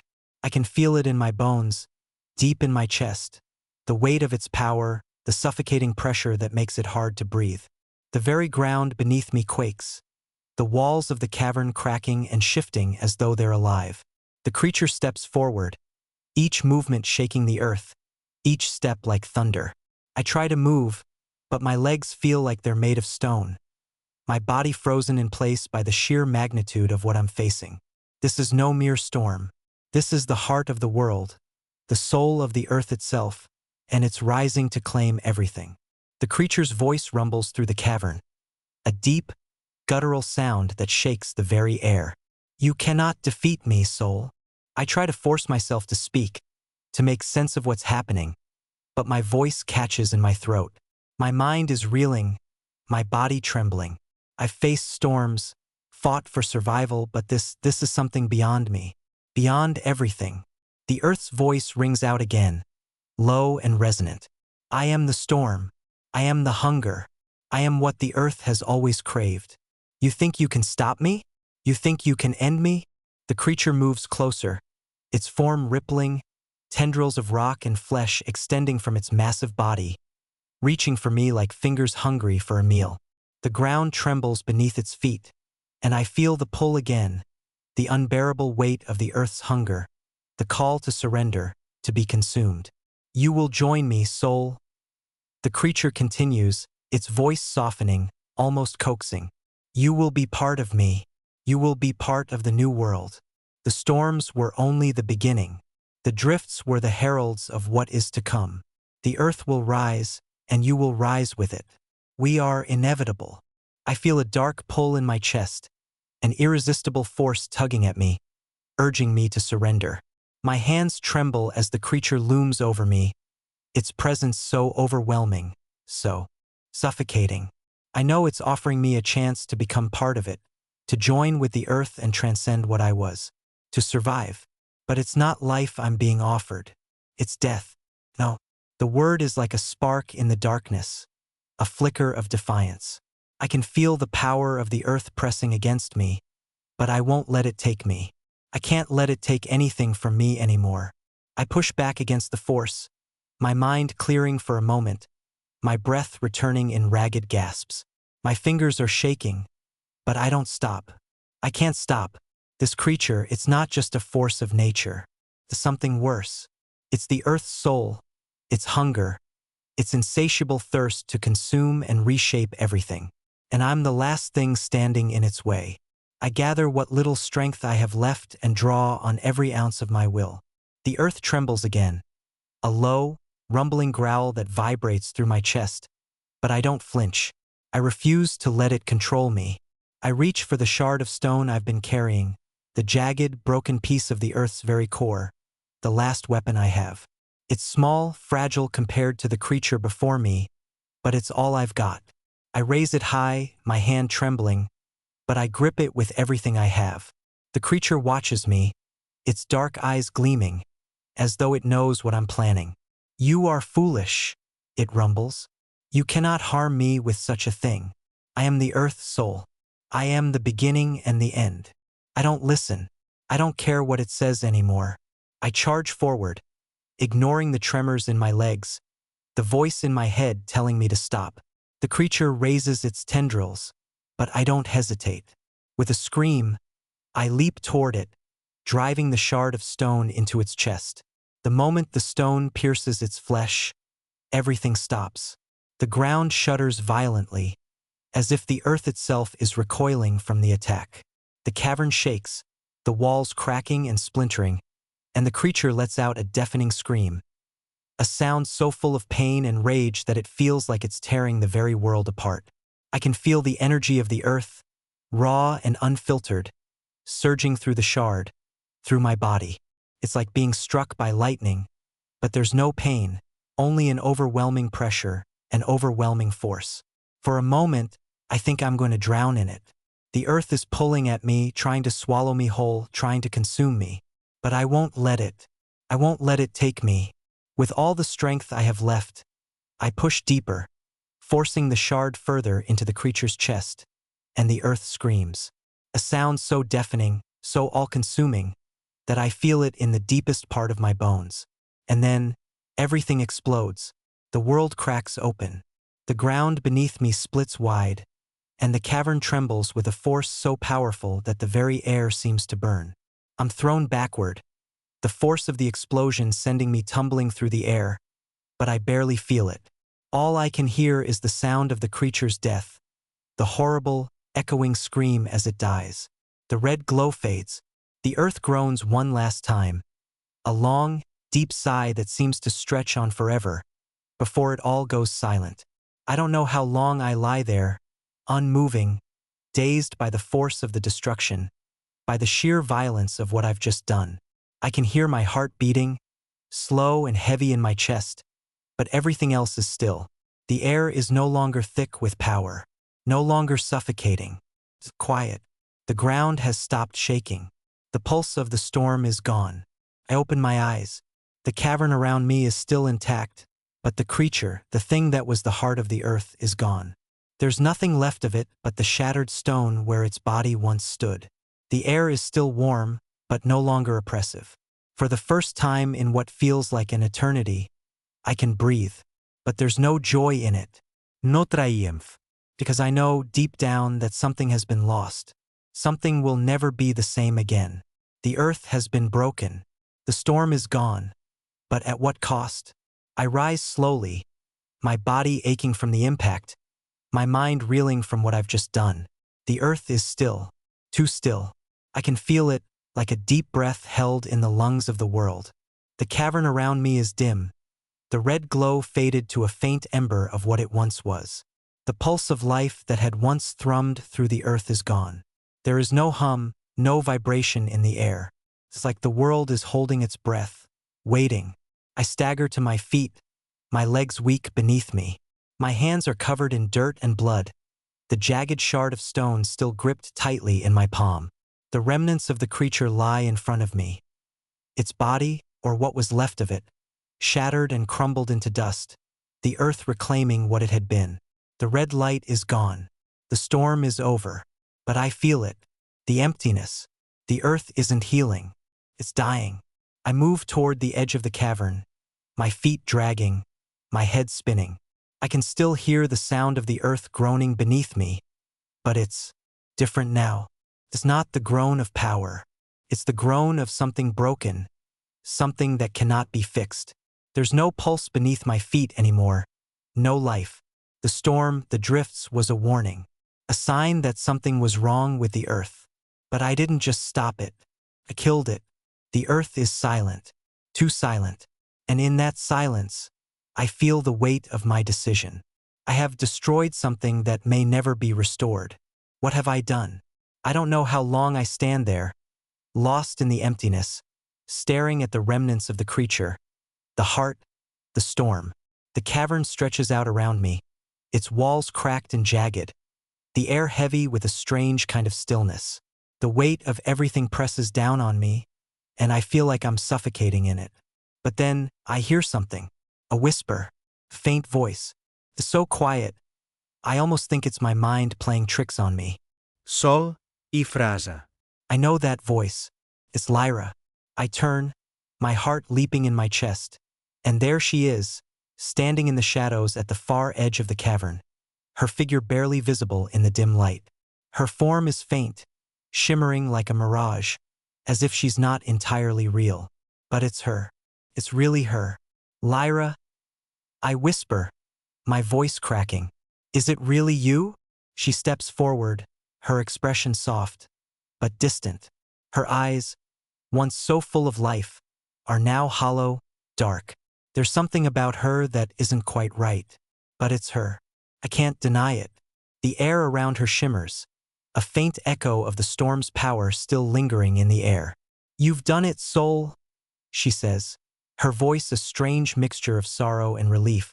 You've ended it. The storm, the hunger, the earth. I take a step toward her, my heart racing, but she holds up a hand, stopping me. You've done what needed to be done, she continues, her voice almost mournful. But at a cost. The earth is dying, Sol. And so am I. The words hit me like a punch to the gut. I stagger back, my knees giving out beneath me. Dying? She can't be. She can't be gone. Not again. No, I say, my voice trembling. No, you can't. This can't be happening. You're here. You're real. She shakes her head slowly, her form flickering like a candle in the wind. I'm not real, Sol. Not anymore. I'm a part of it. Part of the earth. Part of the storm. When you destroyed the heart, when you ended the hunger, you destroyed me too. I can feel the tears welling in my eyes, but I don't know what to say. I don't know what to feel. It's like the weight of the world is crashing down on me. I've saved everyone. I've ended the storm. I've done the impossible. But at what cost? I didn't mean for this to happen. I choke out, my voice barely a whisper. I just wanted to stop it, to stop the storm, to save you. She steps closer, her face full of an emotion I can't quite place. Pity? Understanding? You couldn't save me, Sol. Not like this. Not by destroying what's left of the earth. I close my eyes, trying to block out the pain, the guilt, the loss. But I thought if I stopped the heart, I could save everyone. I thought the storms would end. They did, she says softly. But the earth, it was never just the heart. It was the soul of the world. You can't just take that away and expect things to heal. There's nothing left to hold it all together now. It's gone, Sol. The earth is broken, and Her form flickers again, her edges beginning to blur and fade. I reach out, desperate to hold on to her, but she steps back, her gaze sad. Imsuri, Sol. But this is the end. The storm has passed. But the world will fall now. I don't know what will happen to you. I stand there, my body numb, as her form fades completely into the shadows. She's gone again. Gone just as quickly as she came. The cavern around me is still silent, too silent. The earth is dead. The storm is over. The heart has been destroyed. But I've lost everything in the process. Lyra, the world. I don't know what's left. But I know one thing for sure. There's nothing left to fight for. Nothing left to save. The silence presses down on me, suffocating in its weight. I stand in the midst of the shattered earth, the remnants of the storm, the wreckage of everything I fought for. The air is still, thick with the death of the world. The earth no longer pulses with life. The storm has passed, but it has left nothing in its wake but emptiness. I feel it deep in my chest. The absence. It's as though the very air around me has lost its substance. Feels wrong. The wind no longer howls. The ground no longer trembles. Even the sky, once thick with the crimson of the drifting snow, is now still empty, cold. What was the point of all of this? I look around, my eyes scanning the cavern, the jagged stone walls that loom over me. The shadows seem to stretch on forever, and the deeper I look, the more I feel like I'm sinking into them, drowning in the endless void left by everything I've lost. Lyra, I want to scream. I want to tear my own skin off for what I've done. I can still feel her presence, faintly, like a whisper in the back of my mind. She was right. The storm, no, the earth wasn't just the heart. It was everything. It was the very thing that had kept the world in balance, that had kept everything turning. And now it's gone. I thought I was saving us all. I thought I was ending the suffering, bringing the storms to a halt. I thought I was doing the right thing. But now I realize that there's nothing left. The earth is dead, and with it, the last vestiges of the world we knew. I sit down hard on the cold, cracked stone, the weight of it all finally crashing down on me.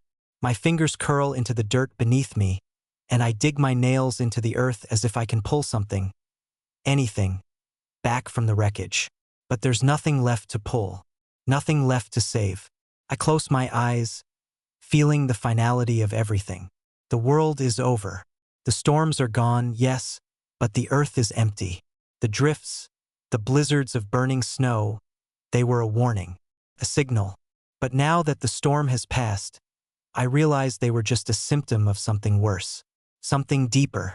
The earth itself was sick, starving, and I was too blind to see it. I hear something then, a faint sound, like the wind beginning to stir. For a moment, I think it's just my imagination, but it grows louder. It's the crackling of a fire, the soft murmur of voices, the hum of a life I thought was gone. I open my eyes. I don't know how long it's been since I saw it. The cave, the one where the storm's heart had pulsed, where the earth's power had once surged through the cracks, has changed. The air is different now. The walls, once jagged and broken, are softening. Cracks run through the stone, not from destruction, but from something growing, spreading. The ground beneath me is alive. It's subtle at first, just a slight tremor, then a ripple. But I feel it in the deepest part of me. The earth is stirring again. The hum, the rhythm of something ancient, begins to return. I push myself to my feet, heart pounding. I'm not imagining it. I feel the ground shift beneath me, the warm pulse of something trying to reach me. The tendrils, the roots of something buried deep, begin to emerge from the cracks in the stone. It's the same feeling I had before, when I first felt the storm's presence, when I felt the earth trying to take me. But now it's different. There's no anger, no hunger in it. There's something fragile. I step forward cautiously, watching the stone shift and bend in a way it shouldn't. The world is changing again, but this time it doesn't feel like destruction. It feels like a beginning, a rebirth. I don't understand it. How can the earth begin again when I've just destroyed its heart? How can anything survive after I've broken it so completely? But as I watch the ground shift and ripple, I feel a strange sense of hope rising in me. It's weak, barely a flicker, but it's there. Maybe I haven't ended everything after all. The ground begins to crack open fully now, not with the violent force of destruction, but with the delicate, almost reverent movement of something growing. Tendrils, roots, shoots of pale green light break free from the fissures, pushing through the earth like a tree breaking the surface after a long winter. The soft hum of life fills the cavern once more. But it's not the storm. It's not the same. This is something new. I step back, confused, and watch as the roots twist and curl, weaving together into a pattern. An intricate, delicate structure that rises slowly from the cracks. The earth is starting to heal, but it's not healing the way I expected. The damage I caused, it's still there, still present, but there's something else now. Something different. A soft, warm light begins to pulse from within the roots, the green growing brighter as the structure forms. It's not the earth as it was, but it's something close. Something that feels like hope. I don't know what to make of it. How is this possible? What is this thing? But then, something shifts again. From within the twisting tendrils, something begins to emerge. It's a figure barely there at first, a shadow, a shape taking form from the light and the roots. It's her. Lyra. I can't breathe. My heart stops in my chest, and for a moment, I think I've lost my mind. But it's her. Her face. Her eyes, so full of that quiet strength, that calm resolve that I remembered even when she was taken from me. She's standing there, formed from the very earth that I thought I had destroyed. Lyra, I say, my voice breaking. I take a step forward, but she raises her hand, stopping me. You've done it, she says softly, her voice like the hum of the earth itself. You've brought it back. You've healed the world. Not in the way you thought, but in the way it needed. I open my mouth, but the words are caught in my throat. I thought I killed everything. I thought I ended the earth. No, she says gently. You freed it. You let it start. Again. You killed what was broken, what needed to die. And in its place, something new will grow. I stand there, stunned, my mind struggling to process it all. The earth is alive. Lyra is here, standing before me in some form I can't quite understand. And the storm I thought I had ended, it was just the beginning of something new. I don't know what this means. I don't know what the future holds. But as I stand there, in the ruins of a broken world, I realize something. There's still hope. It's not over. I stand there, my heart pounding in my chest, watching as Lyra, or something like her, emerges from the roots and light of the earth. Her form is faint, flickering like the last remnants of a dream, but it's her. I can see the familiar shape of her face, the eyes that once looked at me with such warmth. But now there's something else in them, something deeper, something ancient. The earth's voice speaks through her, and I can hear it in every word she says. You have given the world a chance, Sol. She continues, her voice still soft, but powerful. You've given it the space to heal. Not in the way you thought, but in the way it needed. I want to speak. I want to ask her how this is possible, how she's standing before me, how the earth, how everything, can be reborn after I thought I destroyed it. But the words are stuck in my throat. I feel like I'm drowning, suffocating under the weight of everything. Lyra, I finally manage, my voice barely a whisper. Is this really you? She doesn't answer right away. Instead, her eyes linger on me, searching, as if weighing something far deeper than just my words. Not in the way you remember, she says slowly, almost as though she's coming to terms with it herself. But yes, I am a part of you, a part of what you've done, a part of the earth. Her words don't make sense to me. I can feel my head spinning, my vision blurring as the weight of it all crashes down on me. She's here, but she's not. The storm is over, but the world is different now. There's nothing left of what we once had. No past to return to, only the present. And even that feels like something fleeting, like a dream slipping through my fingers. I shake my head, taking a step back, trying to make sense of it. But you, how? I stop myself, too overwhelmed to continue. You freed me, Sol? She interrupts, her voice gentle.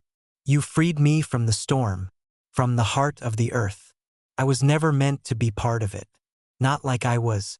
But now I'm something different. Something that's part of the earth and part of you. I swallow hard, my throat dry. I don't understand. I destroyed it. The storm, the heart, the earth. I thought I was saving us. She steps closer, her form flickering with the pulse of green light, like something still being born. You were Sol. But the earth had to die. It had to be reborn. You destroyed what was broken, and in its place, something new will grow. The world will never be the same as it was. But it doesn't have to be. Can be better. If we let it. The words hit me like a hammer. Better? How can the world be better? How can anything be better after what I've done? The earth is scarred, fractured. The storms that once ravaged the land, the winds that burned everything in their path, are gone. But there's nothing left to replace them. No safety, no security. I glance around at the cavern, the first place where the storm's heart pulsed with life. Now, the cracks in the stone are filled with delicate vines, soft pale green shoots growing up from the earth. It's beautiful in a way, but there's something fragile about it, something uncertain. The world doesn't look whole. It looks like something trying to rebuild itself, trying to find itself again. I turn back to Lyra, my hands clenched at my sides. But how do we move forward, Lyra? How do we rebuild? After all of this? After everything we lost? She looks at me with those ancient eyes, filled with understanding and sorrow. We rebuild by letting go, by accepting that what was is gone. And what comes next will not be the same, but it will be ours to shape. Together. My chest tightens. I don't know how to shape the world. I don't know if I can. I'm just a man who's seen the end of everything, who's watched as the world crumbled around him. And I'm standing here, alive, surrounded by the remains of what was. I have no idea how to live in this new world, how to make anything out of what's left. But Lyra is still here in some form. She's part of this new earth. And maybe, just maybe, that means something. I take a deep breath, steadying myself, trying to clear the haze of confusion. I look around again, at the soft green light rising from the ground, at the vines and shoots that twist their way out of the broken stone. It's not the same world, but maybe that's okay. What now? I ask quietly, still unsure of what I'm asking. How do we begin again? Lyra's eyes soften, and for the first time I see something like hope flicker in them. We start by building. We start by planting. I look at her, confused, but she only smiles faintly, the soft glow around her intensifying for a moment before dimming. The earth is ready to grow, Sol, but it needs us to nurture it, to guide it. It needs us to believe that something better can come from all this pain, this loss. It needs us to believe in life again. I nod slowly, trying to grasp what she means. It feels like a dream, like something that doesn't belong in the real world. The world I knew is gone. The storms, the burning snow, the chaos. It's over. But what remains is something I can't quite understand. A new earth, a new beginning. But how do I move forward? How do I move with this new world, when everything I once knew has been ripped away? Lyra seems to sense my hesitation, her form shimmering again, her voice soft. You've done what needed to be done, Sol. You ended the storm. You freed the earth from its chains. Now you must learn how to be part of it again. You must learn to live in the world you've helped create. I swallow hard, feeling the weight of her words. There's no going back. I can't undo what I've done. The earth has changed, and so have I. I turn away from her, gazing out over the cracks in the earth, the fragile shoots of life sprouting from the stone, the soft glow of green light flickering like stars in the darkness. Maybe I can learn to live in this new world. Maybe I can help it grow. But I don't know where to begin. Not yet. For now, I just stand there, in the silence of the earth, trying to figure out what comes next. I stand there for what feels like hours, staring at the place where the earth has begun to heal. The ground beneath me is shifting, softening, growing, an intricate web of roots and tendrils winding their way through the cracks in the stone. The world is changing, But it's not the world I once knew. The storm is gone, but so is the earth I fought to save. A new earth is rising, fragile and uncertain, and I'm left standing in its ruins, unsure of where I fit into all of this. I look at Lyra, or what remains of her. She's still here, flickering in the air, her figure barely holding together, like a memory struggling to stay intact. The earth hums with life around us, but she, too, is fading. "You have to go, Sol," she says, her voice soft and full of sorrow. "I've done all I can. You've done all you can. Now it's your turn to live." I want to ask her so many things. How is this possible? How is it that the earth is growing again? That life is returning when everything seemed lost? How is it that she, this version of her, can still be here, still speaking to me, when I thought I had lost her forever? But I don't ask. I can't. There's nothing to ask. There's only the silence, only the empty space where everything used to be. Where do I go? I ask instead, my voice barely a whisper. Lyra's form flickers again, her expression gentle but distant. "Wherever the earth takes you." It's cryptic, but I understand.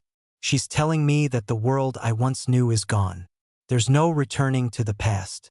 There's only moving forward. And the earth, it needs me, needs us to learn how to live in this new world. "Will you be okay?" I ask, a part of me not wanting to let her go, not wanting to face this new reality alone. She smiles, but it's a sad smile. "I will be. I'm part of the earth now, part of the new life that's rising. It's not the same as it was, Sol. But nothing ever stays the same." I nod slowly, feeling the weight of her words sink in. The world has changed. I've changed. And though I don't know what the future holds, I know one thing for sure. I have to find my place in this new world.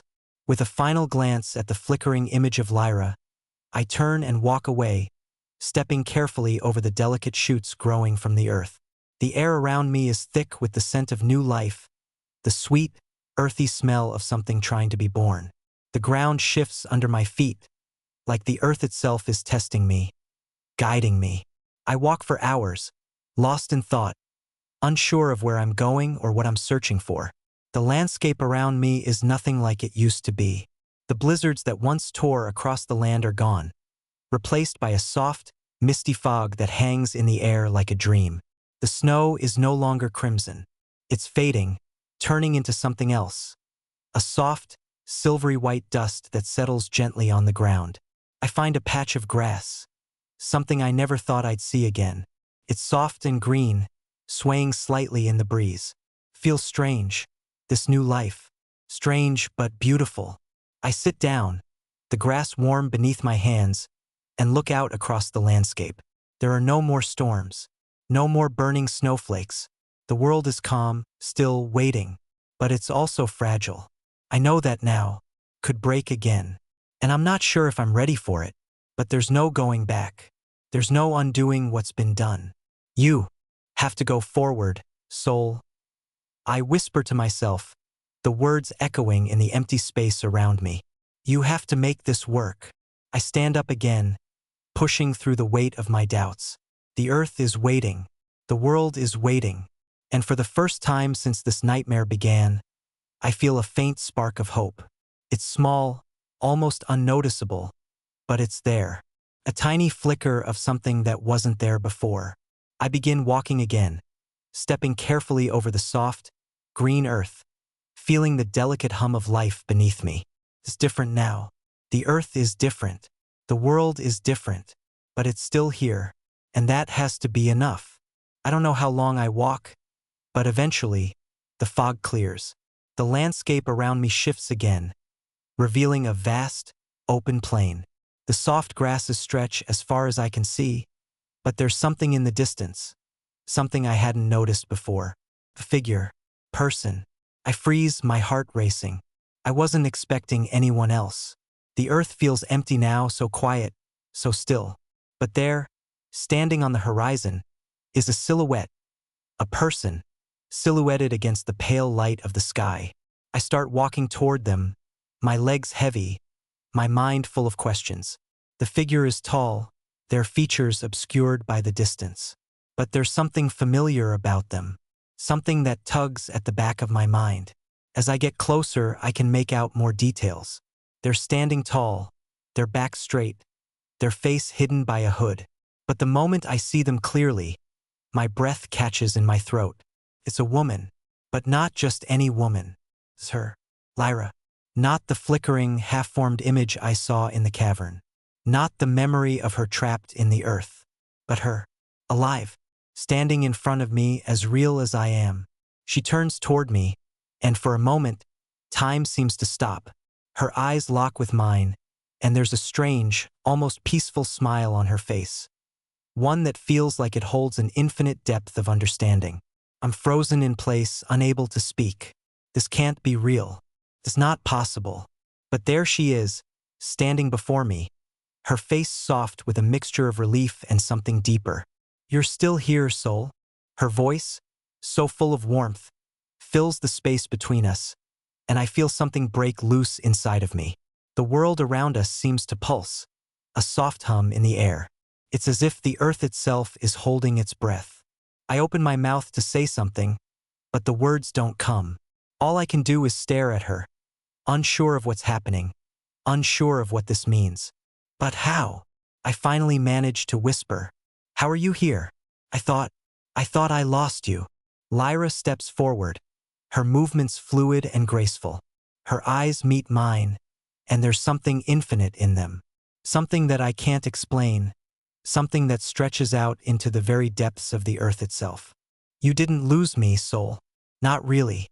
You freed me, and in doing so, you freed the earth. We're all part of this now, together." And then, for the first time in a long while, I feel a sense of peace settle over me. I stand there, staring at her, Lyra, who is somehow standing before me, alive, in this new world. Her presence feels like a dream, something I can't quite grasp, something I never thought I would see again. The world around us hums with an unfamiliar energy, a quiet power in the air, like the earth itself is waiting for something. She's here. But this isn't the Lyra I knew. Not entirely. And yet, she feels like her. The way she looks at me, the soft curve of her smile, the faint shimmer of life in her eyes. She is real. I feel her. I can touch her. But I don't know what any of this means. I don't know what to do next. The world is changing. And with it, so are we. How? I ask again, my voice strained with disbelief. How is this possible? You're here. Alive. I can't finish the sentence. I thought I'd lost her forever. I thought I had destroyed everything, killed the earth, killed her. But here she is, standing in front of me, as if nothing had changed. And yet, everything has. She smiles gently, but there's a sadness in her eyes, a quiet understanding that I can't quite reach. "I'm part of the earth now, Sol. I've always been. And so have you. We are not separate from it. We never were." She pauses, her gaze sweeping across the vast, empty land around us, where life is slowly beginning to grow again, tender green shoots rising from the cracked earth. "You didn't destroy it. You freed it. And in doing so, you freed me." I swallow hard, the weight of her words settling heavily in my chest. "Freed it," I repeat, unsure of what that even means. But the earth, it was dying. The storms were killing everything. I thought I was stopping it, ending it all. She shakes her head, her gaze soft. "You were stopping the sickness. The storms were just the symptoms. The earth had been wounded for so long, so deeply. You can't fix something by just trying to stop the surface damage. You have to go deeper. You have to heal the core of it." "The core?" I murmur, trying to process what she's saying. I never thought of it that way. I never thought about what lay beneath the storms, beneath the earth itself. I thought I was fighting a battle against something I could see, something I could stop. But the storm wasn't the enemy. The storm was just the effect of something deeper, something buried in the earth itself. "The heart of the earth was sick," she continues, her voice quiet but full of conviction. "The hunger you saw, the storms that burned the sky, the crimson snow, it was all part of it. But it wasn't the whole of it. It wasn't all there was." She reaches out, her hand gently brushing the earth beneath her feet. This is the new beginning. The earth is healing, Sol. Slowly, but it's healing. I watch as the earth shifts around us, the pale green shoots twisting through the cracks in the stone, growing slowly, steadily, as if responding to her words. It's not the same world I once knew. It's different, but maybe that's the point. Maybe this is the world it was always meant to be. I didn't know how to stop it. I admit, my voice trembling. I didn't know what I was doing. I thought I had to end it all. I thought I had to destroy the heart to stop the storm, to stop the hunger. Lyra smiles faintly, and in her eyes, I see a tenderness I hadn't expected. Sometimes, Sol, to heal something you have to break it first. But you didn't just break it. You gave it space. You let the world breathe again. You let it choose to heal. Her words hang in the air between us, and I can feel the weight of them, pressing down on me. And you, she adds softly, you didn't do it alone. You were never alone. The earth needed you, and you needed it. I swallow, the truth of her words settling into the core of me. I feel a strange connection to the land beneath my feet, as though it's not just the earth I'm standing on, but something deeper, something primal, something that has always been with me, waiting for me to understand. But even as I feel that connection, I still don't know what comes next. The world is healing, yes, but it's fragile. It's a world born from the ashes of the one that came before, and I have no idea how to nurture it, how to build something that will last. What happens now? I ask her quietly, still unsure of where I fit into this new world. How do we live here? How do we move forward when everything we knew is gone? Lyra looks at me, her eyes full of the same understanding that has been there since I first met her. The same calm, unwavering certainty. She takes a step closer to me, her presence like a beacon in the midst of the confusion. We start small, she says, her voice firm but gentle. We begin with the earth. We plant. We grow. We rebuild. Together. I nod slowly, the weight of her words sinking in. It sounds simple, almost too simple. But maybe that's what we need. Something simple to hold on to. Something to guide us through the uncertainty. We rebuild. I echo, feeling the first stirrings of something in my chest. Something like hope. Together. I take a step forward, the soft earth beneath my feet grounding me, steadying me.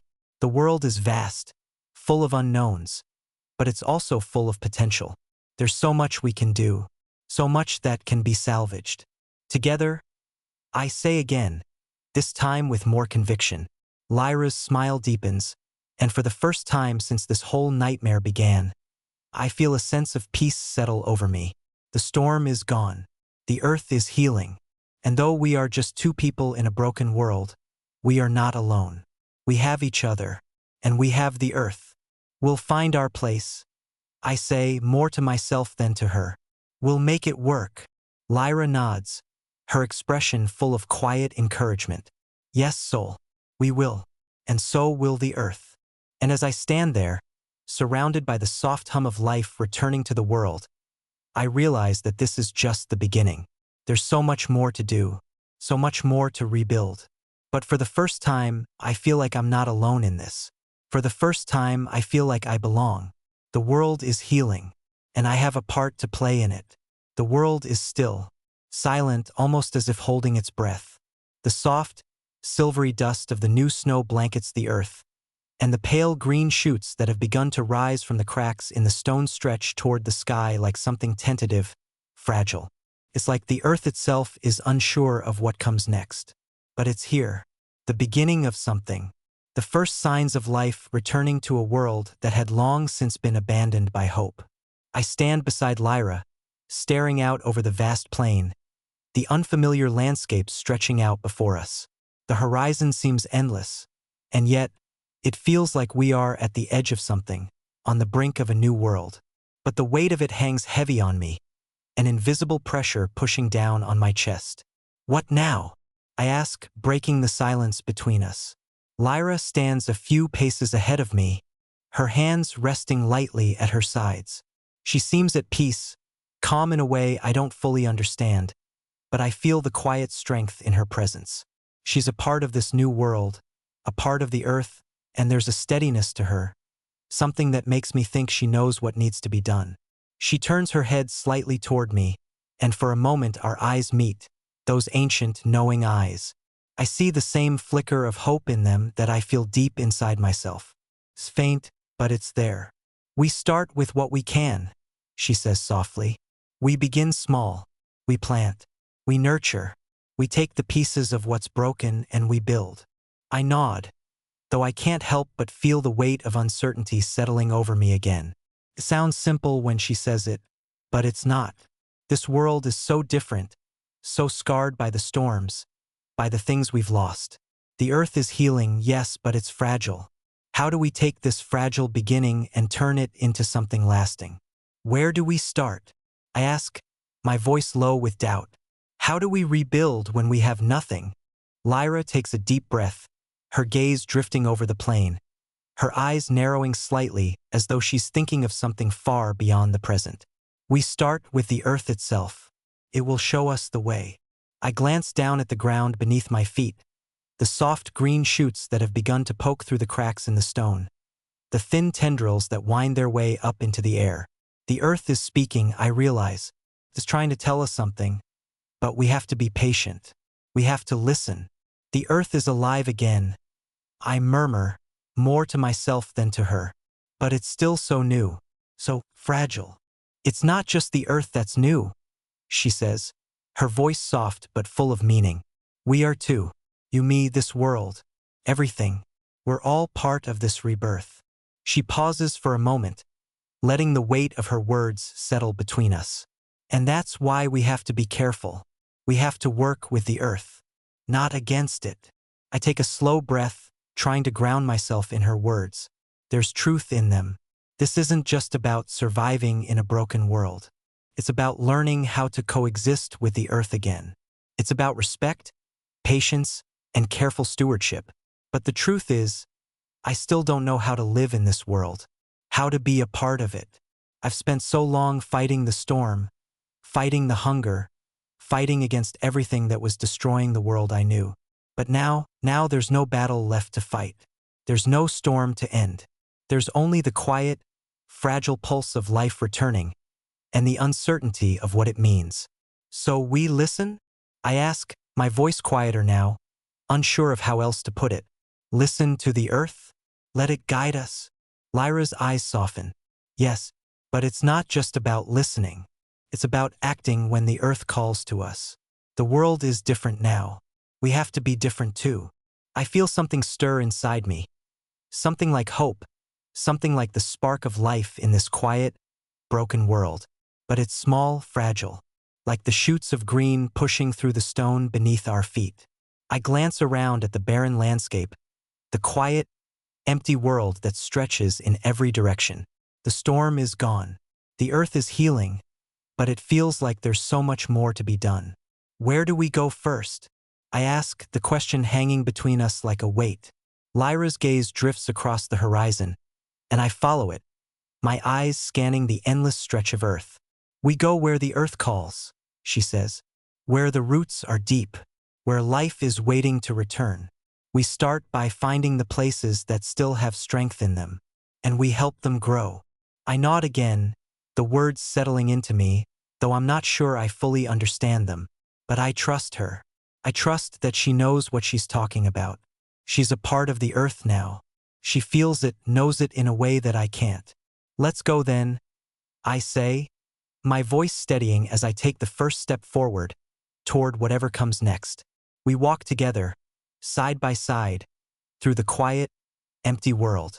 The earth beneath our feet hums with life, though it's so faint I almost don't feel it. It's like walking in a dream, this new world. A world born from destruction, from pain, but a world that is, nonetheless, alive. I don't know what the future holds. I don't know what lies ahead in this fragile, reborn earth. But I know this. It's our world now, and we're not alone.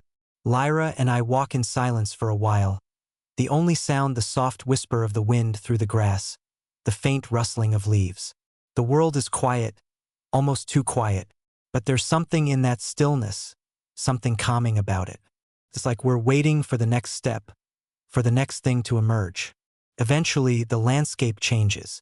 The flat, barren plain gives way to a series of low hills, and as we move further into the new world, I begin to see more signs of life. The shoots of green have grown thicker here, more vibrant, the earth darker, richer. The air feels alive with potential. We stop at the base of one of the hills, looking up at the land ahead.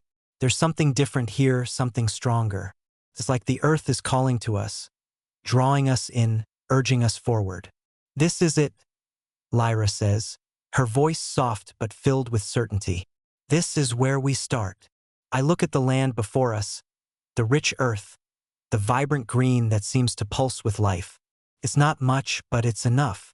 The earth is ready here, ready for us to nurture it, to help it grow. I take a deep breath, feeling the quiet pulse of life beneath my feet, beneath my skin. This is where we begin. This is where we build. And though I don't know everything that lies ahead, I know one thing. It's not about what was lost. It's about what we can build together.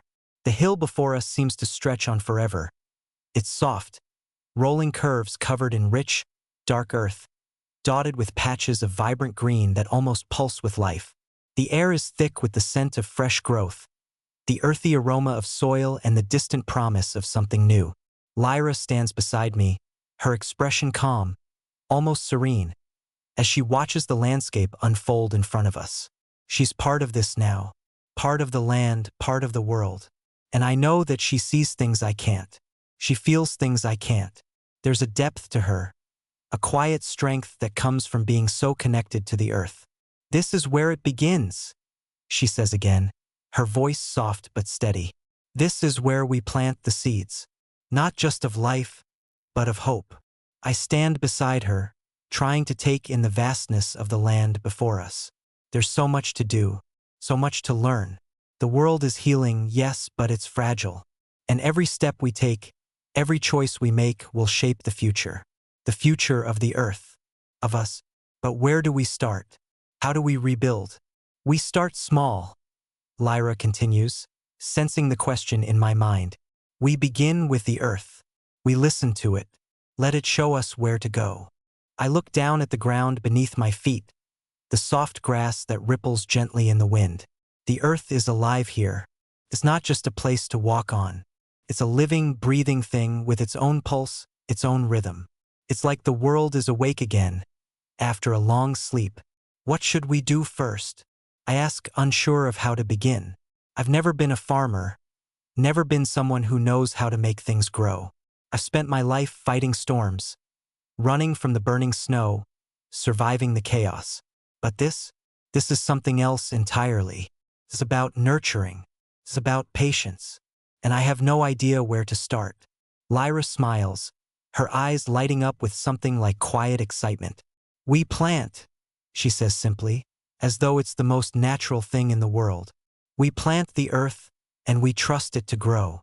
I blink, trying to wrap my mind around it. "But how? What do we plant?" She gestures toward the hills ahead, the dark earth, the green shoots. "Anything, everything. The earth will show us what it needs. We have to listen. We have to trust that it will guide us." I kneel down slowly, my fingers brushing against the soft, damp soil. There's something grounding about it, something that pulls me in, makes me feel connected. It's strange how different the world feels now, how different I feel. I dig my hands into the earth, slowly at first, then more confidently, feeling the pulse of life beneath my fingertips. The earth hums with energy, with something ancient, something that has always been there, waiting for us to notice. I close my eyes for a moment, focusing on the sensation of the earth beneath me. It's not just the land, not just the soil. It's the pulse of the world itself, the beating heart of everything. When I open my eyes again, I see Lyra watching me. Her gaze is soft, full of understanding. She knows what I'm feeling. She's connected to the earth in a way I can't quite grasp, but I feel it now, too. The pull, the connection, the way the world speaks if you're willing to listen. I stand up again, wiping the dirt from my hands. Okay, I say quietly, as though making a pact with the earth itself. We'll listen. We'll trust it to guide us. Lyra nods, her smile growing a little wider. Good. Now let's begin. We walk further up the hill, the earth beneath our feet soft and rich. We find a small patch of ground that feels right, a space where the soil is deep and fertile. There's something about this spot, something that feels like the earth is already waiting for us to do something here. Lyra kneels down beside me, and together we begin. We plant the first seed. The simple, a small act, but it feels like more. It feels like the first step toward something greater, something we can't fully understand yet, but we know is coming. The earth accepts the seed, cradles it in its warmth, and for a moment, the world seems to hold its breath. We don't just plant seeds, Sol, Lyra says as we stand up and step back, watching the earth absorb the tiny seed. We plant hope. We plant trust. I turn to look at her, my heart thudding in my chest. She's right. This isn't just about survival. This is about building. It's about shaping something new from what was broken. It's about planting the future one seed at a time. I glance around at the barren land, the empty hills that stretch out before us. The world is so different now. The storms are gone. The crimson snow melted into memory. But the earth is still scarred, still healing, and we're here to help it, to guide it. Do you think it will work? I ask quietly, my voice barely above a whisper. The question hangs in the air between us, heavy with uncertainty. Can the earth really heal? Can we really rebuild? Lyra doesn't answer right away. She simply watches the ground, her eyes soft, full of trust. Then she speaks, her voice steady and sure. It will, because it has to. The earth knows how to heal. It's always known. I nod slowly, feeling the weight of her words sink into me. She's right. The earth has always known. It's always known how to heal, how to grow. We've just forgotten how to listen. We stand there for a while, side by side, watching the first seeds sink into the earth, feeling the quiet pulse of life beneath our feet. There's something in the air now, a sense of possibility, a promise. And in that moment, I realize something. This is it. This is the beginning of the world we'll rebuild. The earth is giving us a chance, a fragile, fleeting chance to start again. And together we will make it work. One seed at a time. I take a deep breath, looking out over the hills ahead of us, the land still stretching endlessly into the distance. The future is uncertain, but for the first time in a long while, I feel a sense of purpose, a sense of peace. We have the earth, and we have each other. Let's plant more, I say, my voice filled with quiet determination. Lyra's smile is all the answer I need. We move through the hills slowly, carefully, with a shared sense of purpose. Every step feels significant now. Every seed we plant, every patch of earth we touch, feels like we're doing something real, something that matters. The air around us is different, too. It's still thick with the scent of fresh growth, but now there's something else. Something that makes the whole world feel alive. There's a pulse to the earth, a rhythm that we're starting to learn, starting to understand. The more we move through this new world, the more we begin to hear its quiet hum, the soft beat of life beneath our feet. Lyra is walking a few steps ahead, her head tilted slightly, as though she's listening for something I can't hear. She moves gracefully, effortlessly, as if the earth itself is guiding her steps. She's connected to this place in a way that I can't fully grasp, but I'm starting to understand it, how she moves through the world with such certainty. She knows the rhythms of this new earth. She knows what it needs. I follow her, my footsteps heavy with the weight of my thoughts. I still don't fully understand what it means to live in this world, to be a part of it in the way that Lyra is. I've spent my whole life surviving, fighting storms, running from the burning snow, from the destruction. But now the fight is over. The storm is gone. The hunger has faded, and there's nothing left to fight. There's only the quiet task of rebuilding, of listening. We stop at the base of another hill, a place where the earth seems to swell with life, the soil rich and dark. The air feels thick here, full of potential. It's a place where the earth is ready, waiting to be tended to. Lyra kneels down first, her fingers brushing against the earth, feeling it, listening to it. I watch her for a moment, unsure of what to do next. "This place," she says softly, her voice almost reverent, "it's strong. It's ready." I kneel beside her, following her lead, and begin to dig into the earth. It's soft, pliable, like it's been waiting for us to come, waiting for us to understand what it needs. My hands sink into the soil, and I feel the pulse of it beneath my fingers, warm and alive. For a moment, everything goes still. The wind stirs gently through the grass, the world around us silent, as if holding its breath. "What are we planting here?" I ask, the question lingering in the air. Lyra looks at me, her expression thoughtful. "Something that will give back to the earth. Something that will help it grow stronger." She reaches into the small satchel she's been carrying and pulls out a handful of seeds, small and delicate, shimmering in the light. "These are from the heart of the earth, from the places where life is strongest. They'll help the earth heal faster, stronger." I take the seeds from her, feeling their weight in my palm, and slowly begin to plant them in the earth. Each one I place feels like an offering, like I'm giving something back to the land, something it can use to rebuild itself. The earth accepts the seeds without hesitation, cradling them in its warmth. And as I dig my hands deeper into the soil, I realize something. This is what it means to be a part of the earth. Not to fight it, not to try to bend it to our will, but to work with it, to nurture it.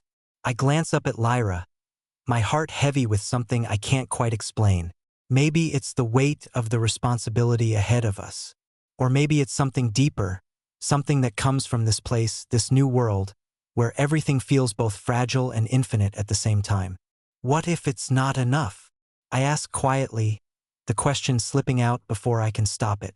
I look at the earth before me, the seeds we've planted, the world we're trying to rebuild. What if we fail? What if the earth doesn't heal? What if we can't bring back what was lost? Lyra doesn't answer immediately. She kneels down beside me, her fingers brushing against the fresh soil we've disturbed. She's quiet for a long time, the only sound the whisper of the wind through the grass. Finally, she speaks. "It's enough, because we're doing it. We're giving the earth the chance it needs. And that's all we can do." I look at her, trying to read her expression. There's a certainty in her that I can't quite match. She's not afraid. She's not doubting. She believes in this, in the earth, in us. And somehow I begin to believe in it too. I nod slowly, the weight of my doubts slowly lifting. Maybe we don't have all the answers. Maybe we don't know exactly what this world is supposed to look like. But we're here, and we're planting seeds. We're giving the earth a chance to heal. And that's enough. For now. We'll keep planting. I say, my voice steadier than before. We'll keep listening, and we'll trust the earth. Lyra smiles, her eyes soft with quiet pride. Yes, we'll trust it. We rise to our feet, and for a moment we stand together side by side, looking out at the land before us. It's vast, endless, but there's something about it that feels like it's waiting for us to do something, to shape it, to tend to it. I take a deep breath, feeling the pulse of the earth beneath my feet, beneath my skin. The world is alive again, and though we're just two people in a vast, broken world, I know we're not alone. We have a lot of work ahead of us, I say, looking at Lyra. "Yes," she replies, her voice soft but filled with certainty. "But we'll do it, together." And as we stand there, side by side, I feel a sense of peace settle over me. The future is still uncertain. The earth is still healing. But for the first time in a long while, I feel like we have a place in this world. Purpose. We walk on, together, knowing that with each step we take, with each seed we plant, we're building something that might last. Something that might heal. And for the first time since the storms began, I feel a flicker of something like hope in my chest. The world feels quieter now, somehow. The days blur together in a way I can't quite explain. We've been moving through the land, planting seeds, tending to the earth, following its subtle guidance. Each day, we dig a little deeper, listen a little harder, trying to understand what this new world is asking of us. It's strange. The earth feels alive, yes, but it also feels fragile, like it's in the process of remembering how to be itself. The land is healing, but there are places still scarred, places where life refuses to return. The hunger is gone, yes, but the memory of it lingers, like a shadow that won't quite fade. I can feel it when I touch the earth. The scars are still there, deep beneath the surface. The earth is healing, but it's slow, and I wonder sometimes if we're doing enough, if we're asking too much too soon. We've moved into a new stretch of land, hills that roll gently toward the horizon, a patchwork of fields that seem to stretch out into infinity. There's a kind of beauty in this new place, but it's a quiet beauty, subdued by the weight of what has come before. The silence here is deeper, as though the land itself is waiting for something. Lyra stands at the edge of a small hill, her gaze distant, watching the way the wind sweeps through the tall grass. She's so still, so focused, as though she's listening to something I can't hear. I'm used to her being calm, to her being the one who knows where to go, what to do. But today, there's something different about her, something I can't place. What's wrong? I ask, walking up behind her, my voice low. She doesn't turn to face me right away, her eyes fixed on the horizon. Then, after a long moment, she speaks, her voice soft but full of something that I can't quite understand. There's something here, she says quietly, her words almost lost in the wind. Something wrong. I glance around, searching for anything that might explain what she means. But the land before us is peaceful, the sky a pale blue, the air warm and dry. The earth beneath our feet feels steady, strong. What do you mean? I ask, my brow furrowing as I try to follow her gaze. What's wrong with the land? She turns slowly, her eyes meeting mine, and for the first time, I see something in her expression, something like worry, like doubt. It's fleeting, but it's there, hidden beneath the calm. The earth is healing, she says, her voice thick with something I can't quite place. But not all of it. There are places where the healing hasn't reached yet, where the earth still remembers the hunger, where it's broken. Her words settle heavily in the air between us, and I feel a chill run through me. I don't know what she means by that, not really. But I know enough to know that the hunger, the storms, the crimson snow, it broke something. It destroyed more than just the world. It left marks on the earth, marks that aren't so easy to heal. So what do we do? I ask, my voice tight with unease. How do we help it? Lyra looks at me for a long moment, her eyes searching mine, as though trying to find the words that will make me understand. We can't fix it all, she says softly. Not yet, but we have to be careful. There are places where the earth isn't ready, where it can't heal on its own. She pauses, her lips pressing together in thought. And those places could be dangerous. I swallow, the weight of her words sinking in. Dangerous. I repeat, the word feeling strange in my mouth. How? Lyra stands up straighter now, turning her gaze back toward the horizon. Her voice lowers, becoming more intense, as though the gravity of what she's saying is beginning to settle on her too. When the earth is broken like that, when it's damaged at its core, it can be unpredictable. There are places where the land will try to fight back, try to hold onto the past. And we can't always see it. It might look like a field or a hill or a patch of grass. But beneath it, beneath the surface, it's still dying. A shiver runs through me at the thought. I'd been so focused on the idea of healing, on planting seeds, on making the land whole again, that I hadn't thought about what would happen if we pushed it too hard.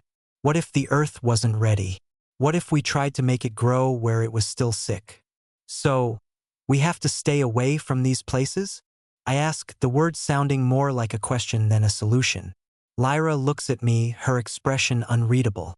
We have to find them first. We have to know where the earth is still broken. And we have to be careful not to disturb it too much. She meets my gaze, and for the first time, I see the weight of the responsibility she carries. Because if we're not careful, we could make it worse. The silence that falls between us feels heavy now, filled with the unspoken realization that this rebuilding, this healing, it's not as simple as we'd hoped. It's not just about planting seeds. It's about understanding the earth, about knowing what's beneath the surface, about respecting what's broken and what's still fragile. I glance down at the ground beneath my feet, the soft, rich earth that has given so much to us already. And I realize that what Lyra is saying is true. The earth is healing, but it's not healed. Not yet. So we find the broken places. I say slowly, my voice steadying, and we help them heal. We don't rush it. Lyra nods, her eyes soft. Yes, we help them heal, but we also give them space to do it on their own. I take a deep breath, feeling the weight of her words settle on me. This world, this new beginning, it's not a quick fix. It's not something we can force. We have to learn to listen even more closely now. We have to respect the land, respect the healing process, even if it means going slower than we'd like. The wind stirs through the tall grass around us, and for the first time in days, I feel a sense of quiet resolve settle in my chest. There's so much to learn, so much to do, but we have the earth with us, and we have each other. We'll be careful, I say finally, my voice firm. We'll find the broken places and we'll give them time. Together. Lyra looks at me, her eyes soft with something like relief. She takes a step closer, her hand resting gently on my arm. Together, she echoes. And for the first time in a long while, I believe it. We can do this. We can rebuild. But we have to do it carefully. We have to be patient. And above all, we have to listen. The day is heavy, the air thick with an ominous stillness. We've been moving through the hills for hours, the landscape stretching out endlessly in every direction. But something feels different now. The wind has died down. The hum of the earth beneath our feet is faint, almost absent. It's like the land is holding its breath. We reach the edge of a valley as the sun begins to dip low on the horizon. At first glance, it looks like just another stretch of land, a patch of earth, full of quiet beauty. But there's something wrong with it, something off. I glance at Lyra, and I know she feels it too. Her expression is tight, her eyes narrowed as she studies the land before us. She's tense, her body coiled like a spring, as though she's bracing for something she can't yet name. "This is it," she says softly, her voice barely above a whisper. "This is the broken place." I swallow, my throat suddenly dry. I can't explain it, but I know she's right. There's something about the way the land lies, the way the earth has folded in on itself, that feels wrong. It's like the land is waiting, hiding something just beneath the surface, something that's waiting to spring. I take a step forward, my boots crunching softly in the dry grass, and feel the faintest tremor in the earth beneath me. "What do we do?" I ask, my voice tight, unsure. This place feels like it's on the edge of something dangerous. The earth here feels unsettled, unbalanced, as if it's being held together by the thinnest thread. Lyra doesn't answer right away. She's staring at the valley, her eyes intense, her lips pressed tight in thought. "We need to be careful," she says finally, her voice steady but heavy with something else, something darker. "This land, it's too close to the storm, too close to the destruction. It hasn't healed the way the other places have." She reaches down and runs her fingers through the grass, and I see the way her body tenses as though she's feeling something beneath it, something alive but not in a way that's good. "It's holding on to the past," she continues. "And when the land does that, it becomes dangerous. It tries to fight back. It tries to protect itself. And we can't force it to heal, not yet. Not like this." I nod slowly, trying to make sense of what she's saying. I can feel the earth beneath me, too. There's a pulse to it, but it's not the same pulse I've felt before. This one is jagged, fractured. And there's a tremor beneath it, something faint but persistent, like the last breath of a dying animal. "So, what do we do now?" I ask again, my voice barely audible in the heavy silence. Lyra turns toward me, her eyes meeting mine with a quiet resolve. "We don't disturb it." Her words are final, almost too sure, and I can see the way her hands shake. the way her breath comes in shallow bursts. She's afraid of this place, of what it might be hiding. "We need to leave," she says, her voice low but insistent. "Now." I hesitate, looking at the valley once more. There's a part of me that wants to know, that wants to understand what's wrong with this place. But I can see the fear in Lyra's eyes, and I know she's right. This is not a place to linger. This is a place where the earth is still too broken, too fragile to touch. I step back, following her lead, the hairs on the back of my neck prickling with an instinctual fear I can't explain. We turn to leave, our footsteps quickening as we make our way back toward higher ground, away from the valley that seems to pulse with some unseen force. But as we walk, I hear it. A low rumble beneath our feet, faint at first, like the growl of an animal deep in the earth. It's soft, almost imperceptible, but it's there. I stop, my heart racing in my chest. Lyra freezes beside me, her face pale as she looks back toward the valley. "It's starting," she murmurs, her voice barely above a whisper. I turn to look, but I don't see anything at first. The land is still, the trees and grass undisturbed. But the ground, the earth itself, begins to shift, just a little at first. A subtle tremor, a vibration, like the land is waking up, stretching, waking from a deep slumber. The rumble grows louder. The tremor beneath our feet becomes more pronounced. A deep, resonating thud that shakes the earth, making the air hum with something ominous. I feel it in my bones. A deep, gnawing sensation in the pit of my stomach that tells me we've overstayed our welcome here. The land is waking up, but it's not in a way that's peaceful. It's angry, and it's not ready for us to be here. Lyra grabs my arm, pulling me away from the valley. "Move!" she shouts, her voice filled with urgency. "We need to get out. Now!" We break into a run, our feet pounding the earth beneath us as the ground shakes harder now. A series of low, deep thuds that seem to echo from the very core of the valley. It's like the earth is crying out, like it's fighting back against something that's been buried too long. I glance over my shoulder just in time to see the ground shift in a way that I can't describe. The land folds, like a wound finally tearing open, sending a burst of dark soil and shattered stone into the air. The earth is breaking apart, tearing itself open, as though the valley itself is reaching for us, trying to pull us back. I hear Lyra's breath come in ragged gasps beside me as we run, the sound of the earth breaking apart reverberating through the air. The rumble is deafening now, and I can feel the power of it deep in my chest, shaking me to my core. "Keep going," Lyra yells, pulling me forward. We sprint through the hills, the tremors growing more intense, until I can feel the land itself pushing back against us, as though the earth is alive and angry, like it's trying to protect the broken place we've disturbed. We don't stop until we're well beyond the valley, until the ground is still again, and the world around us is quiet once more. We collapse against the side of a hill, gasping for breath, our hearts pounding in our chests as the tremors fade into nothingness. I look at Lyra, my mind still reeling from what just happened. The earth, the land, it's not just alive. It's dangerous. And I wonder, for the first time, if we've made a mistake. "What was that?" I ask, my voice hoarse.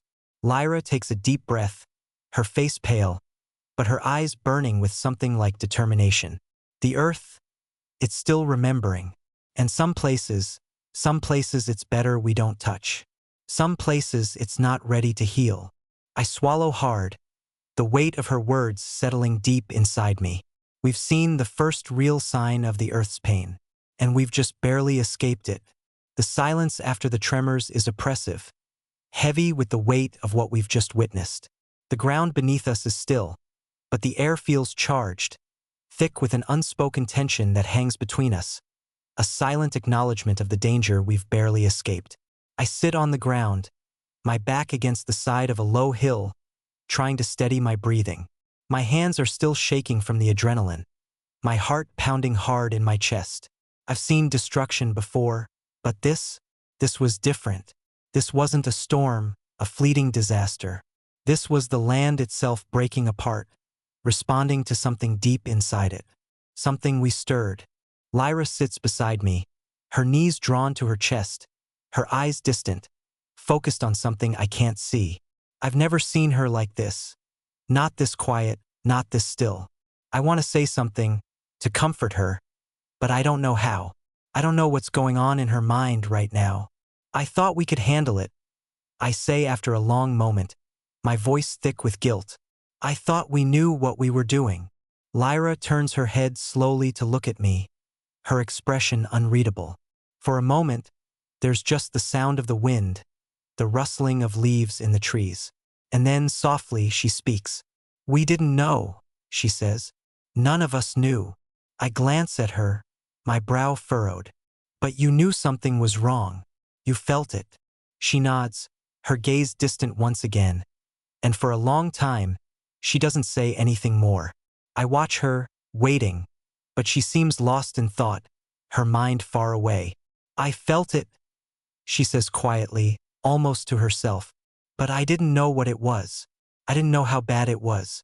I didn't understand what that place had become. I nod, swallowing hard, the weight of her words sinking in. This isn't just about planting seeds anymore. It's not about rebuilding. The land, the earth, isn't something we can control. It's not something we can just fix by following a set of rules. It's alive in a way we can't fully comprehend. And sometimes it fights back. I take a deep breath, trying to steady myself. So what do we do now? I ask, the question hanging heavy between us. We can't just walk away. We can't pretend nothing happened. But what do we do? What if the earth is still too broken? What if we can't heal it? What if we've made a mistake? Lyra looks at me now, her eyes dark but resolute. She doesn't have the answer, not really. But she knows something I don't. We don't give up, she says, her voice quiet but firm. The earth will heal, but it's going to take time. And we have to be patient. We have to listen. I want to believe her. I do. But something inside me is still uneasy. That place, the valley, it's not just broken. It's sick, and I don't know if we can fix it. I don't know if the earth will ever be ready to heal. How do we listen? I ask, the question thick with doubt. Lyra hesitates before answering, her eyes searching the land around us, as though looking for the answer in the quiet hills and fields. Finally, she speaks, her voice softer now. We watch, she says simply. We watch and we wait. We learn to read the land. Some places will heal quickly, others will take longer. Some may never heal at all. She turns to face me fully now, her eyes meeting mine. But we have to trust that the earth knows what it's doing. It has its own way of healing. We can't force it. I want to argue. I want to tell her that waiting isn't enough, that we can't just sit here and hope for the best. But I know she's right. We can't force the earth to heal. We can't rush it. And if we push too hard, we might break something else. I take another deep breath, letting her words sink in. So, we keep moving forward. Lyra nods. Yes, we keep moving forward. One step at a time. We sit there for a long while, the wind gently rustling the grass around us. It's a strange kind of peace, but it's also heavy with the knowledge that we've only just begun to understand what it means to rebuild. You can replace this text with any text you wish. You can either write in this text box or paste your own text here. Try different languages and voices. Change the speed and the pitch of the voice. You can even tweak the SSML, speech synthesis markup language, to control how the different sections of the text sound. Click on SSML above to give it a try. Enjoy using text-to-speech. Leave? Is it over? Lyra's gaze softens. She steps closer, her voice quieter now, almost pleading. No. We don't stop, but we have to rethink what we're doing. We need to understand that the land, it's alive. It has its own way of healing. And if we're going to help it, we have to be willing to listen. Not just with our ears, but with our hearts. We have to give it space to heal itself. We can't rush it. We can't force it. Her words feel like a balm to the wound of my doubt. They soothe something inside me, a part of me that has been gnawing at the edges of my consciousness, wondering if we've been pushing too hard, too fast.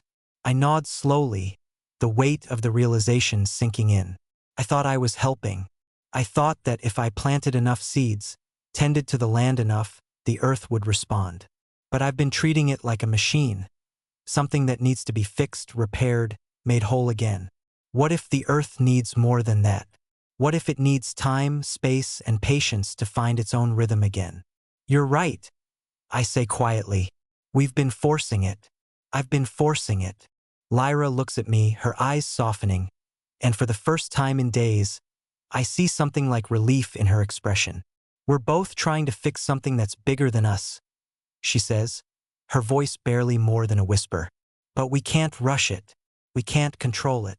I feel the weight of her words, the weight of my own realization pressing down on me. I've been pushing, driving forward, thinking that healing the world was as simple as planting seeds and waiting for them to grow. But it's not that simple. The world is alive, scarred, but it's still breathing, still changing. I exhale slowly, trying to let go of the tension that has built up in my chest. Maybe Lyra is right. Maybe we've been too focused on the end goal, on the idea of a healed world, without really understanding what it means to help the earth heal on its own terms. We stand there in silence for a moment, the weight of everything we've said hanging in the air between us. But now, instead of feeling the sting of doubt, I feel lighter. The burden of having to fix everything has lessened. We don't have to heal the earth in a single grand gesture. We just have to be patient, to trust the process, and to listen. Finally, Lyra looks at me again, her eyes clear. We'll do this together, she says firmly. We'll learn, and we'll listen. But we can't forget that we're part of this world, too. We have to heal, too. I nod, her words settling deeply in my chest. Together, I echo. And for the first time in what feels like forever, I feel like I understand what Lyra meant by listening, by giving the earth the space to heal. It's not about controlling it. It's about being with it, about growing alongside it in its time, in its rhythm. We don't have all the answers. We don't know what the future holds. But we know one thing for sure. We're not alone in this. The next few days pass in a strange sort of stillness. The land around us continues to change. Sometimes quickly, other times slowly, but always with an unsettling sense of unpredictability. It's as though the earth is learning how to breathe again, but with each breath, it's uncertain, fragile. We've been walking, moving from one patch of land to another, trying to understand what each place needs. Some areas are already starting to show signs of life, green shoots emerging from the cracked earth, faint but promising. But other places are still dark, almost empty, a void where nothing will grow, where the earth feels barren and unwilling to accept the seed. It's in these barren places that I start to see the truth of Lyra's warning. The earth is not healing in a simple, straightforward way. It is alive, yes, but its wounds are deep, its scars hidden beneath layers of soil and stone. And the more we push, the more we try to force growth, the more the land seems to resist. I glance over at Lyra as she walks beside me, her face thoughtful, almost distant. She's been quiet the past few days, more so than usual. I can feel the weight of the silence between us, and it's not just the land that feels broken now. It's us too. We've been pushing ourselves, trying to rebuild not only the earth but the idea of what it means to fix this world. The tension is thick, and I can't help but feel like we're running out of time. Lyra, I begin, my voice hesitant, but it's hard to ignore the unease in my chest. Do you feel like we're missing something? She looks up at me, her eyes flicking briefly to meet mine, but she doesn't speak right away. Her gaze shifts back to the horizon, to the distant hills that rise and fall in a seemingly endless pattern.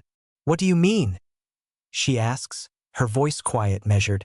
She doesn't seem surprised by my question, but there's something in her tone that suggests she's been asking herself the same thing.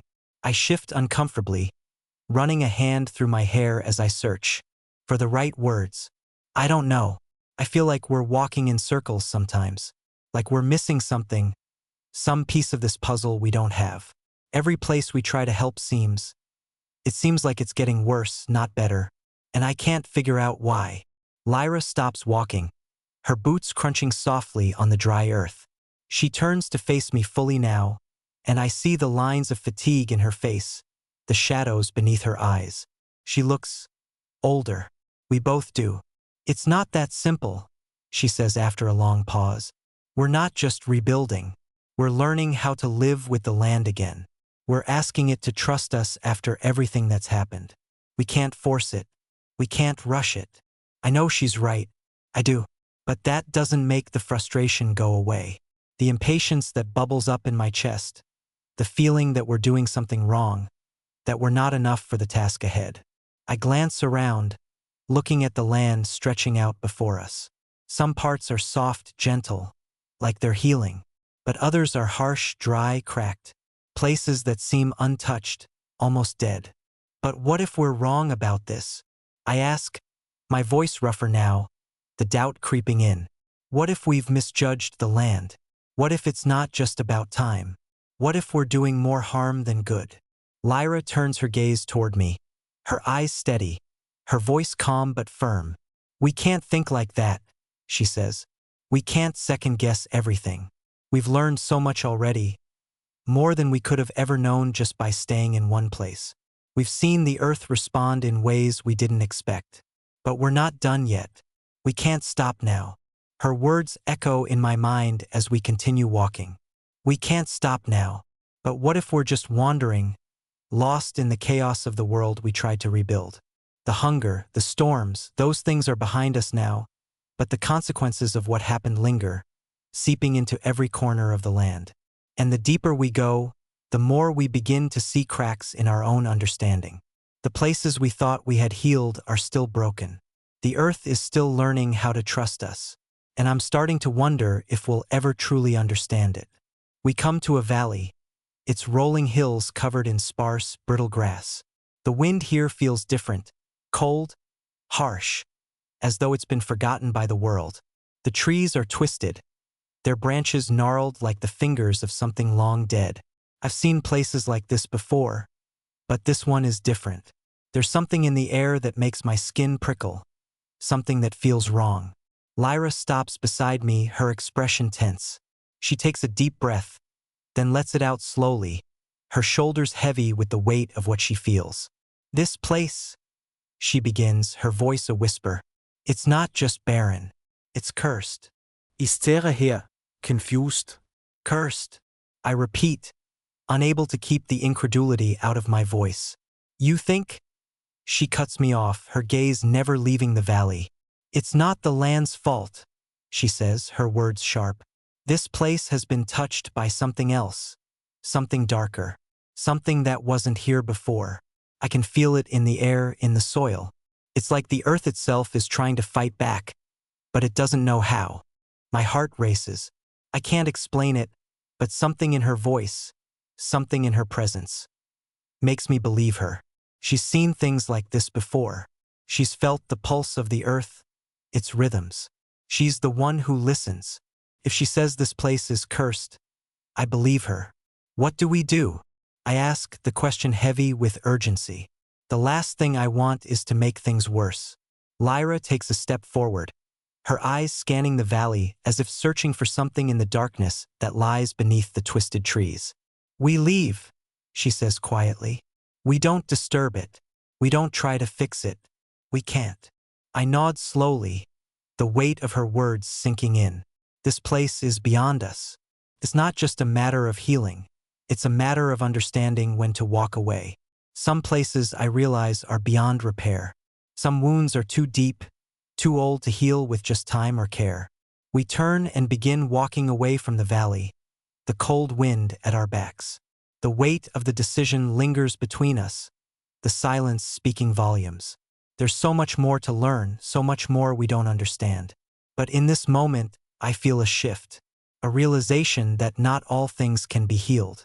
Sometimes the best thing we can do is walk away, give the land the space it needs to heal on its own terms. As we move further from the valley, I look back one last time. The land is still silent, and somewhere, deep within it, I sense the broken places are still waiting for the right moment to heal when the earth is ready. And maybe, just maybe, we're not ready to understand that moment yet. But we will, in time. The journey is starting to feel like a series of tests of patience, of faith, of endurance. With each step, The land becomes more unpredictable, more fragmented. It's like we're trying to put together pieces of a shattered mirror, not knowing if we'll ever see the full reflection again. We've moved further east, leaving behind the cursed valley. There's a hollow feeling in the air now, an eerie silence that clings to us as we walk through the stretches of earth that have remained untouched by the storms. It's the kind of quiet that feels too heavy, too full of secrets, as though the land itself is holding its breath, waiting for something. Lyra is still quiet, but there's something different about her now. A sharpness in her movements, a stillness in the way she watches the world around us. I can't quite explain it, but it's as though she's on edge, constantly listening for something I can't hear, something we haven't figured out yet. Lyra, I ask, breaking the silence, my voice low, is something wrong? She doesn't look at me right away, but I see the tension in her shoulders, the way her hands are wrapped tightly around the leather straps of her pack. For a moment, I think she won't answer. Then, finally, she speaks, her voice barely above a whisper. It's not right, Sol. This place, it's changing in ways we can't see. I stop staring at her. Her words cut through the air like a cold gust of wind. I'm not sure what she means, but I feel it. There's something wrong here. I can't quite put my finger on it, but the land feels off. The trees are thinner, the grass patchier. There's a sickly, almost metallic scent in the air, like the earth itself is sick. The sky above us is a strange shade of gray, the clouds swirling in patterns that don't feel natural. What are you saying? I ask, my heart beating a little faster now. That something's here? That the land is… No, she interrupts, cutting me off sharply. It's not something. It's everything. I don't understand. Her words don't make sense. How can the land itself change in ways we can't see? How can it be something other than what it is? But the unease in her eyes is undeniable. She's afraid, and I've learned to trust the way she feels things before they're even apparent to the rest of us. What do we do? I ask, the urgency of the question settling heavily between us. She looks at me then, her eyes dark with a mix of fear and determination. We need to move on. We can't stay here. It's not a suggestion. It's a command. And something in the tone of her voice makes me obey without question. We turn and begin to walk, the silence between us now filled with a shared sense of dread. We don't speak, but our steps quicken, the ground beneath us shifting as we move further into the unknown. As we walk, the land grows increasingly strange. The trees begin to twist and bend unnaturally, their branches curling in sharp, unnatural angles. The ground seems to ripple beneath our feet, as if the earth itself is warping, stretching, pulling in strange ways. I feel it before I hear it, the soft hum that seems to be coming from deep within the earth. At first, it's faint, barely noticeable, but it grows louder with each passing moment.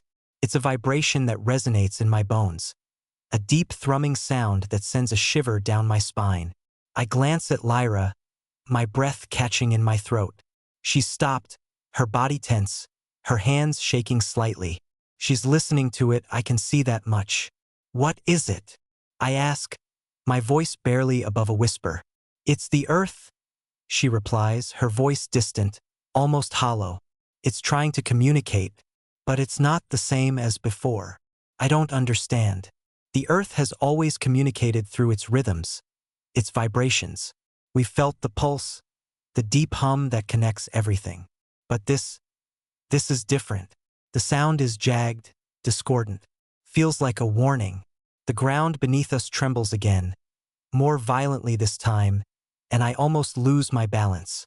I grab onto a nearby tree for support, my heart racing in my chest. The hum intensifies, a deep, resonating vibration that feels like it's coming from the very core of the earth. We need to go, Lyra says, her voice sharp with urgency. Before I can respond, the earth shifts beneath us. The ground cracks open with a sickening snap, sending up a plume of dust and debris. I stumble back, my heart pounding as the earth splits wide, a jagged scar stretching across the land. And then, from the crack, something begins to rise. It's not a creature, Not a thing exactly. It's more like a presence. A dark, swirling mass of shadow and energy, twisting and undulating as it emerges from the depths of the earth. It pulses with an almost painful intensity, as though it's alive, but not in any way I understand. Lyra is already moving, pulling me away from the fissure. "We can't fight this," she says, her voice urgent, raw. "We need to get out of here. Now." We run, the ground shaking beneath us, the hum of the earth growing louder with each step. The air is thick, heavy with a pressure I can feel in my chest. I glance over my shoulder and the mass, the presence, is following us, rising from the earth, its shape twisting and contorting like a storm made of darkness. I feel a wave of panic rise in my chest, but Lyra grabs my arm, pulling me forward. "Focus," she snaps, her voice cutting through my fear. "We need to keep moving." We race through the increasingly unstable land, the earth buckling beneath us, the sound of shifting soil and breaking stone ringing in our ears. It feels like the whole world is coming apart, like the land is rejecting us, rejecting everything we've tried to do. We don't stop until we reach the top of a small ridge, panting, hearts pounding. The presence is still there, still shifting and swirling, but it doesn't come any closer. It seems to hover just at the edge of the ridge, its dark form swirling in the distance. I look at Lyra, my chest tight with confusion and fear. "What was that?" I ask, my voice barely audible. Lyra's eyes are wide, her face pale. She looks like she's seen something that has shaken her to her core. "That wasn't the land," she says, her voice tight with fear. "That wasn't the earth. That was something else. Something that was never meant to be here. It's an infection, Sol." I stare at her, the weight of her words settling in. An infection. Something from deep within the earth itself. Something that has risen to the surface, something that we never should have disturbed. "What do we do now?" I ask, the fear now thick in my voice. Lyra looks at me, her face grim. "We leave, and we don't look back. We keep moving. The land behind us, the place we just fled from, feels like it's already slipping from my memory, blurry and distant. All that matters now is putting distance between us and whatever that thing was. The air is thick with tension, and every step feels like it's one step further into unknown territory. Lyra is leading, her pace unrelenting. She hasn't said a word since we left the ridge, but I can feel the gravity of her thoughts pressing down on us both. She's thinking, I can tell, processing everything that's happened. I don't know if I'll ever understand what we saw back there, but I know I need her to explain it to me. "Lyra," I say, my voice strained from the miles of silence. "You have to tell me what that was. What's happening to the earth?" She doesn't stop walking, but she glances at me, her face still tight, her eyes distant. "I don't know," she says, the words coming out slower than usual. "But I felt something like it before." I stop. "What do you mean? You've felt it before?" My heart skips a beat, the weight of her words hitting me like a blow. She keeps walking for a few more steps, her boots crunching the dry earth. When she speaks again, her voice is quiet, almost lost in the wind. "There are things, dark things, beneath the surface. Things that don't belong in the earth anymore. I think this infection, it's been festering for a long time. Maybe longer than we realize." I shake my head, struggling to grasp the enormity of her words. "But why now? Why is it happening now? And why did it rise? We didn't disturb anything, did we?" Lyra stops, turning to face me. Her gaze locks with mine, her expression sharp, her face pale. "We did disturb it," she says, her voice quiet but firm. "We've been disturbing it from the moment we started planting, from the moment we thought we could fix the land without understanding what was really happening here. The earth is alive, Sol, but it's not the way we think. It doesn't just heal in the ways we expect. It's..." She pauses, her breath shaky, and for the first time, I see doubt flicker across her face. "It's sick, and it's been sick for a long time." The weight of her words crashes over me, and I can't help but feel a chill creep up my spine. This isn't just about rebuilding. It's not just about healing the land anymore. It's about something much darker. Something we don't understand. Something we may never fully comprehend. I swallow hard, trying to push past the knot of fear that's tightening in my chest. So, what now? What do we do? She looks down at the ground, her shoulders slumping, and for a moment, I think she's going to say something I'm not ready to hear. Then she speaks, her voice soft, almost lost. We leave it alone. For now. I don't understand. Leave it alone? How do we just leave it alone? We've already seen what it can do. What if it spreads? Her eyes are sharp, focused on the distance, but there's an exhaustion in them that I can't ignore. It's already spreading, but we can't fight it. Not yet. Not the way we're thinking. We don't know enough about it, and if we keep pushing, we might make things worse. If we're going to have a chance, we need to learn. We need to find out where it's coming from, and we need to understand it first. I nod slowly, the weight of the decision settling in. I don't like it. I don't like the idea of walking away from something so dangerous, of letting it grow unchecked. But I trust her. Trust her instincts. If she says we need to learn first, then that's what we'll do. Okay, I say, the word feeling heavier than usual. We'll find out where it's coming from. But we can't wait too long. She nods, her gaze softening. I know. We won't. But we have to be careful. We're not dealing with a storm this time. We're dealing with something far older and far more dangerous. We fall into a quiet rhythm as we walk, the earth beneath us still unsettled, the air thick with uncertainty. I don't know where we're going anymore, but I know we have to keep moving, keep searching. The days stretch out ahead of us, longer than I thought possible. The weight of the earth's sickness is ever present, gnawing at the back of my mind, but I try to push it aside. We've seen what happens when fear takes over. It makes us rush. It makes us do things without thinking. And I know Lyra is right. If we're going to survive this, if we're going to fix what we've broken, we need to learn. We need to find the heart of the infection and understand it. But the days are getting harder. The land is more unstable. The hum beneath the earth louder, sharper. The infection is spreading. I can feel it like a shadow creeping in on us. And yet, I can't stop. I can't stop searching. I can't stop trying to fix what we've started. Lyra, I say, my voice breaking the quiet of the evening. What if we don't find it? What if we're too late? She turns to me, her eyes soft, but the resolve in her gaze is unwavering. We will find it, Sol. We have to, because if we don't, this land will die. And so will we. Her words are a sharp reminder of the stakes. The urgency presses in on me, but I know she's right. We can't stop now. Not when we're so close. As the sun sinks beneath the horizon, the world around us feels impossibly vast, impossibly broken. But in the distance, I see something. A flicker of hope, perhaps, or maybe just the last remnants of a dream we're chasing. Whatever it is, we're not giving up. Not yet. The earth grows darker. The air is thick with the hum now, sharper and more persistent with each passing hour. We've moved far from where we started, but the land beneath us feels like it's slipping through our fingers, like we're walking on the edge of something too vast to control. The infection is spreading, and we're running out of time. I feel it in my bones, in the way the ground trembles beneath my feet, in the way the earth itself seems to recoil from our presence. Lyra hasn't spoken much lately, but I can see the lines of exhaustion etched deep into her face. The journey is taking its toll on both of us, but it's clear that something more is at play, something deeper, older, and far more dangerous than we ever anticipated.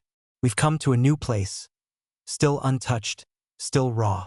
The sky overhead is heavy with clouds, as though the world itself is holding its breath. The land here is barren, the soil blackened, as though it's been scorched by something. The trees that remain are twisted, bent, their branches clawing at the sky like broken arms, reaching for something that's no longer there. This is the heart of it. This is where the infection began, where it's rooted itself deep into the earth. We stop at the edge of a dried-up lakebed, its surface cracked and split like shattered glass. The ground here feels wrong, the air dense, almost suffocating. I feel the weight of it pressing on my chest, a tightness that I can't explain. Lyra's eyes are narrowed, her gaze scanning the barren landscape, but there's something in her posture now, something more resigned than before. "We're close," she says softly, her voice hoarse. "It's here, the core of it, the source of the infection." I nod, though my heart pounds harder in my chest. The closer we get to the source, the more I feel the world closing in on us. The infection, it's not just a physical thing. It's like a presence, like a sickness that's seeping into everything. I don't know if we'll survive this. "What now?" I ask, my voice barely audible. Lyra glances at me, her expression distant, as if she's already lost in some place I can't follow. She looks away before answering, her eyes dark with something. Fear, maybe, or sadness. "We have to look at it," she says, her voice quiet but firm. "We have to understand it, see it for what it is. We can't fix it unless we truly understand how it's spreading." The thought makes my stomach turn. "You mean, we have to get close to it? Touch it?" Lyra's eyes flicker with something like regret. "Yes, we have no choice. This infection, it's not just in the soil or the plants or the trees. It's in the very essence of the land. We can't fix it if we don't confront it directly." Her words sit heavy in the air between us. Confront it directly. The weight of her meaning crushes me. I don't want to get any closer. I don't want to touch whatever dark thing lies at the heart of this infection. But I can't deny the urgency in her voice. We've come this far. We can't stop now. We take a few tentative steps forward, the earth beneath us cracking and shifting with each movement. The hum grows louder, reverberating through my chest like a heartbeat. Feels alive. Feels wrong. Then we see it. At the center of the dried lakebed is a blackened stone, smooth and cold to the touch, sitting in the midst of a swirling vortex of energy that seems to pulse with every passing second. The air around it hums like a warning, a sound that cuts straight to my bones. I can see now what Lyra meant. This isn't just a sickness. This is sentience, a force that has embedded itself into the very fabric of the earth. The stone in the center of the lakebed is a conduit, a dark heart that's pumping the infection through the land, spreading it like poison through the veins of the earth. The stone is alive. Lyra steps forward, her eyes locked on it with a mixture of awe and fear. She reaches out, her fingers trembling as she approaches the stone, the hum growing louder. "Lyra, wait," I say, grabbing her arm, my voice frantic. But she doesn't pull away. Instead, she turns to me, her expression one of quiet resolution. "We don't have a choice, Sol. If we don't stop it now, it will keep spreading. And this time, it will be too late." I want to argue, to pull her back from the edge, but I can't. She's right. We're at the heart of it. We've come this far, and I know deep down that there's no turning back now. Lyra touches the stone. The world around us shudders. The ground cracks open, and a sharp, searing pain shoots through my chest. I gasp, falling to my knees, the world spinning as the earth groans beneath us. The air is thick with a heavy, suffocating energy, and for a moment, I think I'm going to lose my mind. I can feel the earth's pulse, but now it's not a rhythm. It's a scream, a deep, guttural wail that echoes through every fiber of my being. I hear Lyra's voice through the haze of pain. Sol Lysten. Her voice cuts through the chaos, and I focus, trying to push through the agony. I look up, and I see her standing before the stone, her eyes closed, her hands pressed against it. She's not moving. She's listening. "It's speaking to me," she whispers, her voice trembling. It's not evil, Sol. It's sick. It's in pain." I try to stand, but the ground keeps shifting beneath me. I can barely focus, the hum still pulsing through the earth. It's as if the entire world is trying to tear itself apart. "What do we do?" I gasp, my voice weak. Lyra opens her eyes, and for the first time in a long while, I see something other than fear in her gaze. There's understanding there. "We heal it," she says, her voice strong despite the chaos. "We heal it just like we've been healing the land, one piece at a time. But we need to listen." I want to scream, I want to run. But there's something in her words, something that calls to me, and I know, no matter how terrified I am, that this is the only way forward. We can heal it. We can save this world. We can mend it. But only if we listen. The ground shudders again, and for a moment I think we're going to be swallowed whole. The hum of the stone is deafening now, filling my head with a rhythm that feels ancient and agonizing. It's as though the entire world is trying to scream, but the sound is locked within the stone, a violent pulse that reverberates through every part of me. Lyra stands there, still, her hands pressed to the stone, her eyes closed as she listens to whatever it's trying to say. I can see the concentration on her face, her brow furrowed in focus. Her expression is no longer one of fear, but of deep understanding. She's connecting with it in a way I can't. I try to stand, my limbs shaking, but the pain in my chest is overwhelming. Feels like the earth itself is holding me down, like I'm being pulled into the ground. The world is twisting, bending, reality itself feels fragile, like glass about to shatter. Lyra! I gasp, my voice desperate, but she doesn't respond. She's lost in whatever conversation she's having with the stone, whatever revelation is unfolding before her. I try again, my heart pounding. Lyra, what's happening? What is it saying? She opens her eyes then, and I see something in them, something that makes my heart stop. There's a sorrow there, deep and unshakable, but also something else, something soft. It's as if she's finally understanding what it has all been about. It's not the earth that's broken, she says, her voice steady but raw. It's the balance. I don't understand. I want to ask more, but the words catch in my throat. The hum grows louder, almost unbearable now. It feels like the stone is pushing at the edges of my mind, like it's trying to crawl inside. The balance? What do you mean? Lyra turns to me, her eyes steady, her expression unyielding. The earth is alive, Sol, but it's been sick for a long time. The storms, the hunger, the blizzards, it was never just about the land. It was about us, too. We've been taking without giving. We've been trying to fix things without truly understanding them. I shake my head, the weight of her words making everything seem so complicated. But we were trying to help. We were trying to fix what we broke. She steps closer, her voice softening as she speaks. I know, but we've been looking at it all wrong. We've been thinking we can heal the earth with our hands, with our care. But we need to heal the balance first. The earth, the storms, the hunger, they were just symptoms. The true cause of the sickness is deeper. I swallow hard, my chest tight with confusion and fear. What is it, then? What do we need to do? She takes a deep breath, her gaze never leaving mine. We need to listen. We need to restore the balance that was lost. The earth is alive, Sol, and it needs us not to fix it, but to remember how to live with it. How to be a part of it, not separate from it. I want to argue. I want to scream that it's too late, that everything's already broken, that we can't undo what's been done.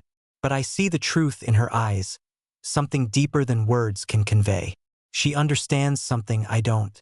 The ground beneath us cracks again. But this time, it's different. It's not the violent splitting of the earth, the rage of a world in pain.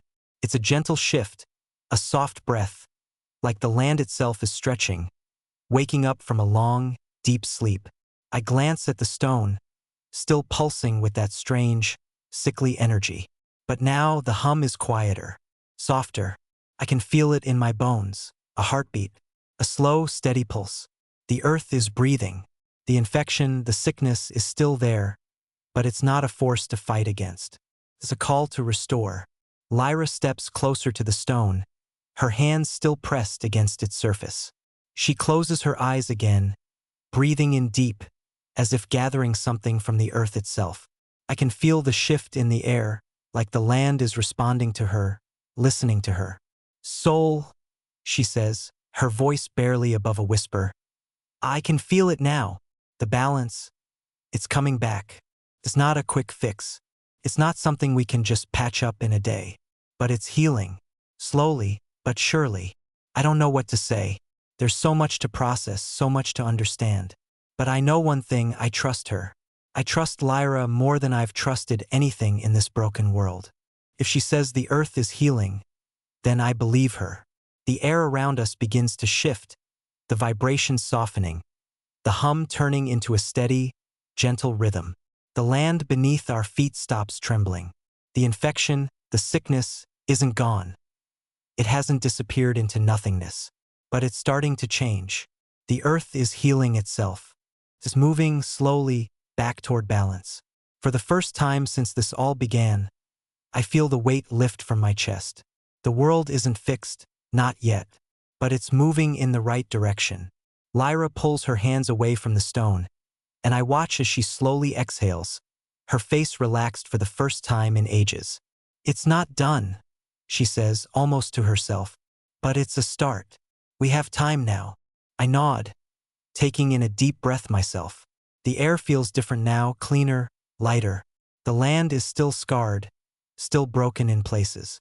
But there's a sense of hope that wasn't there before. Maybe it's enough to start over. Maybe it's enough to try again.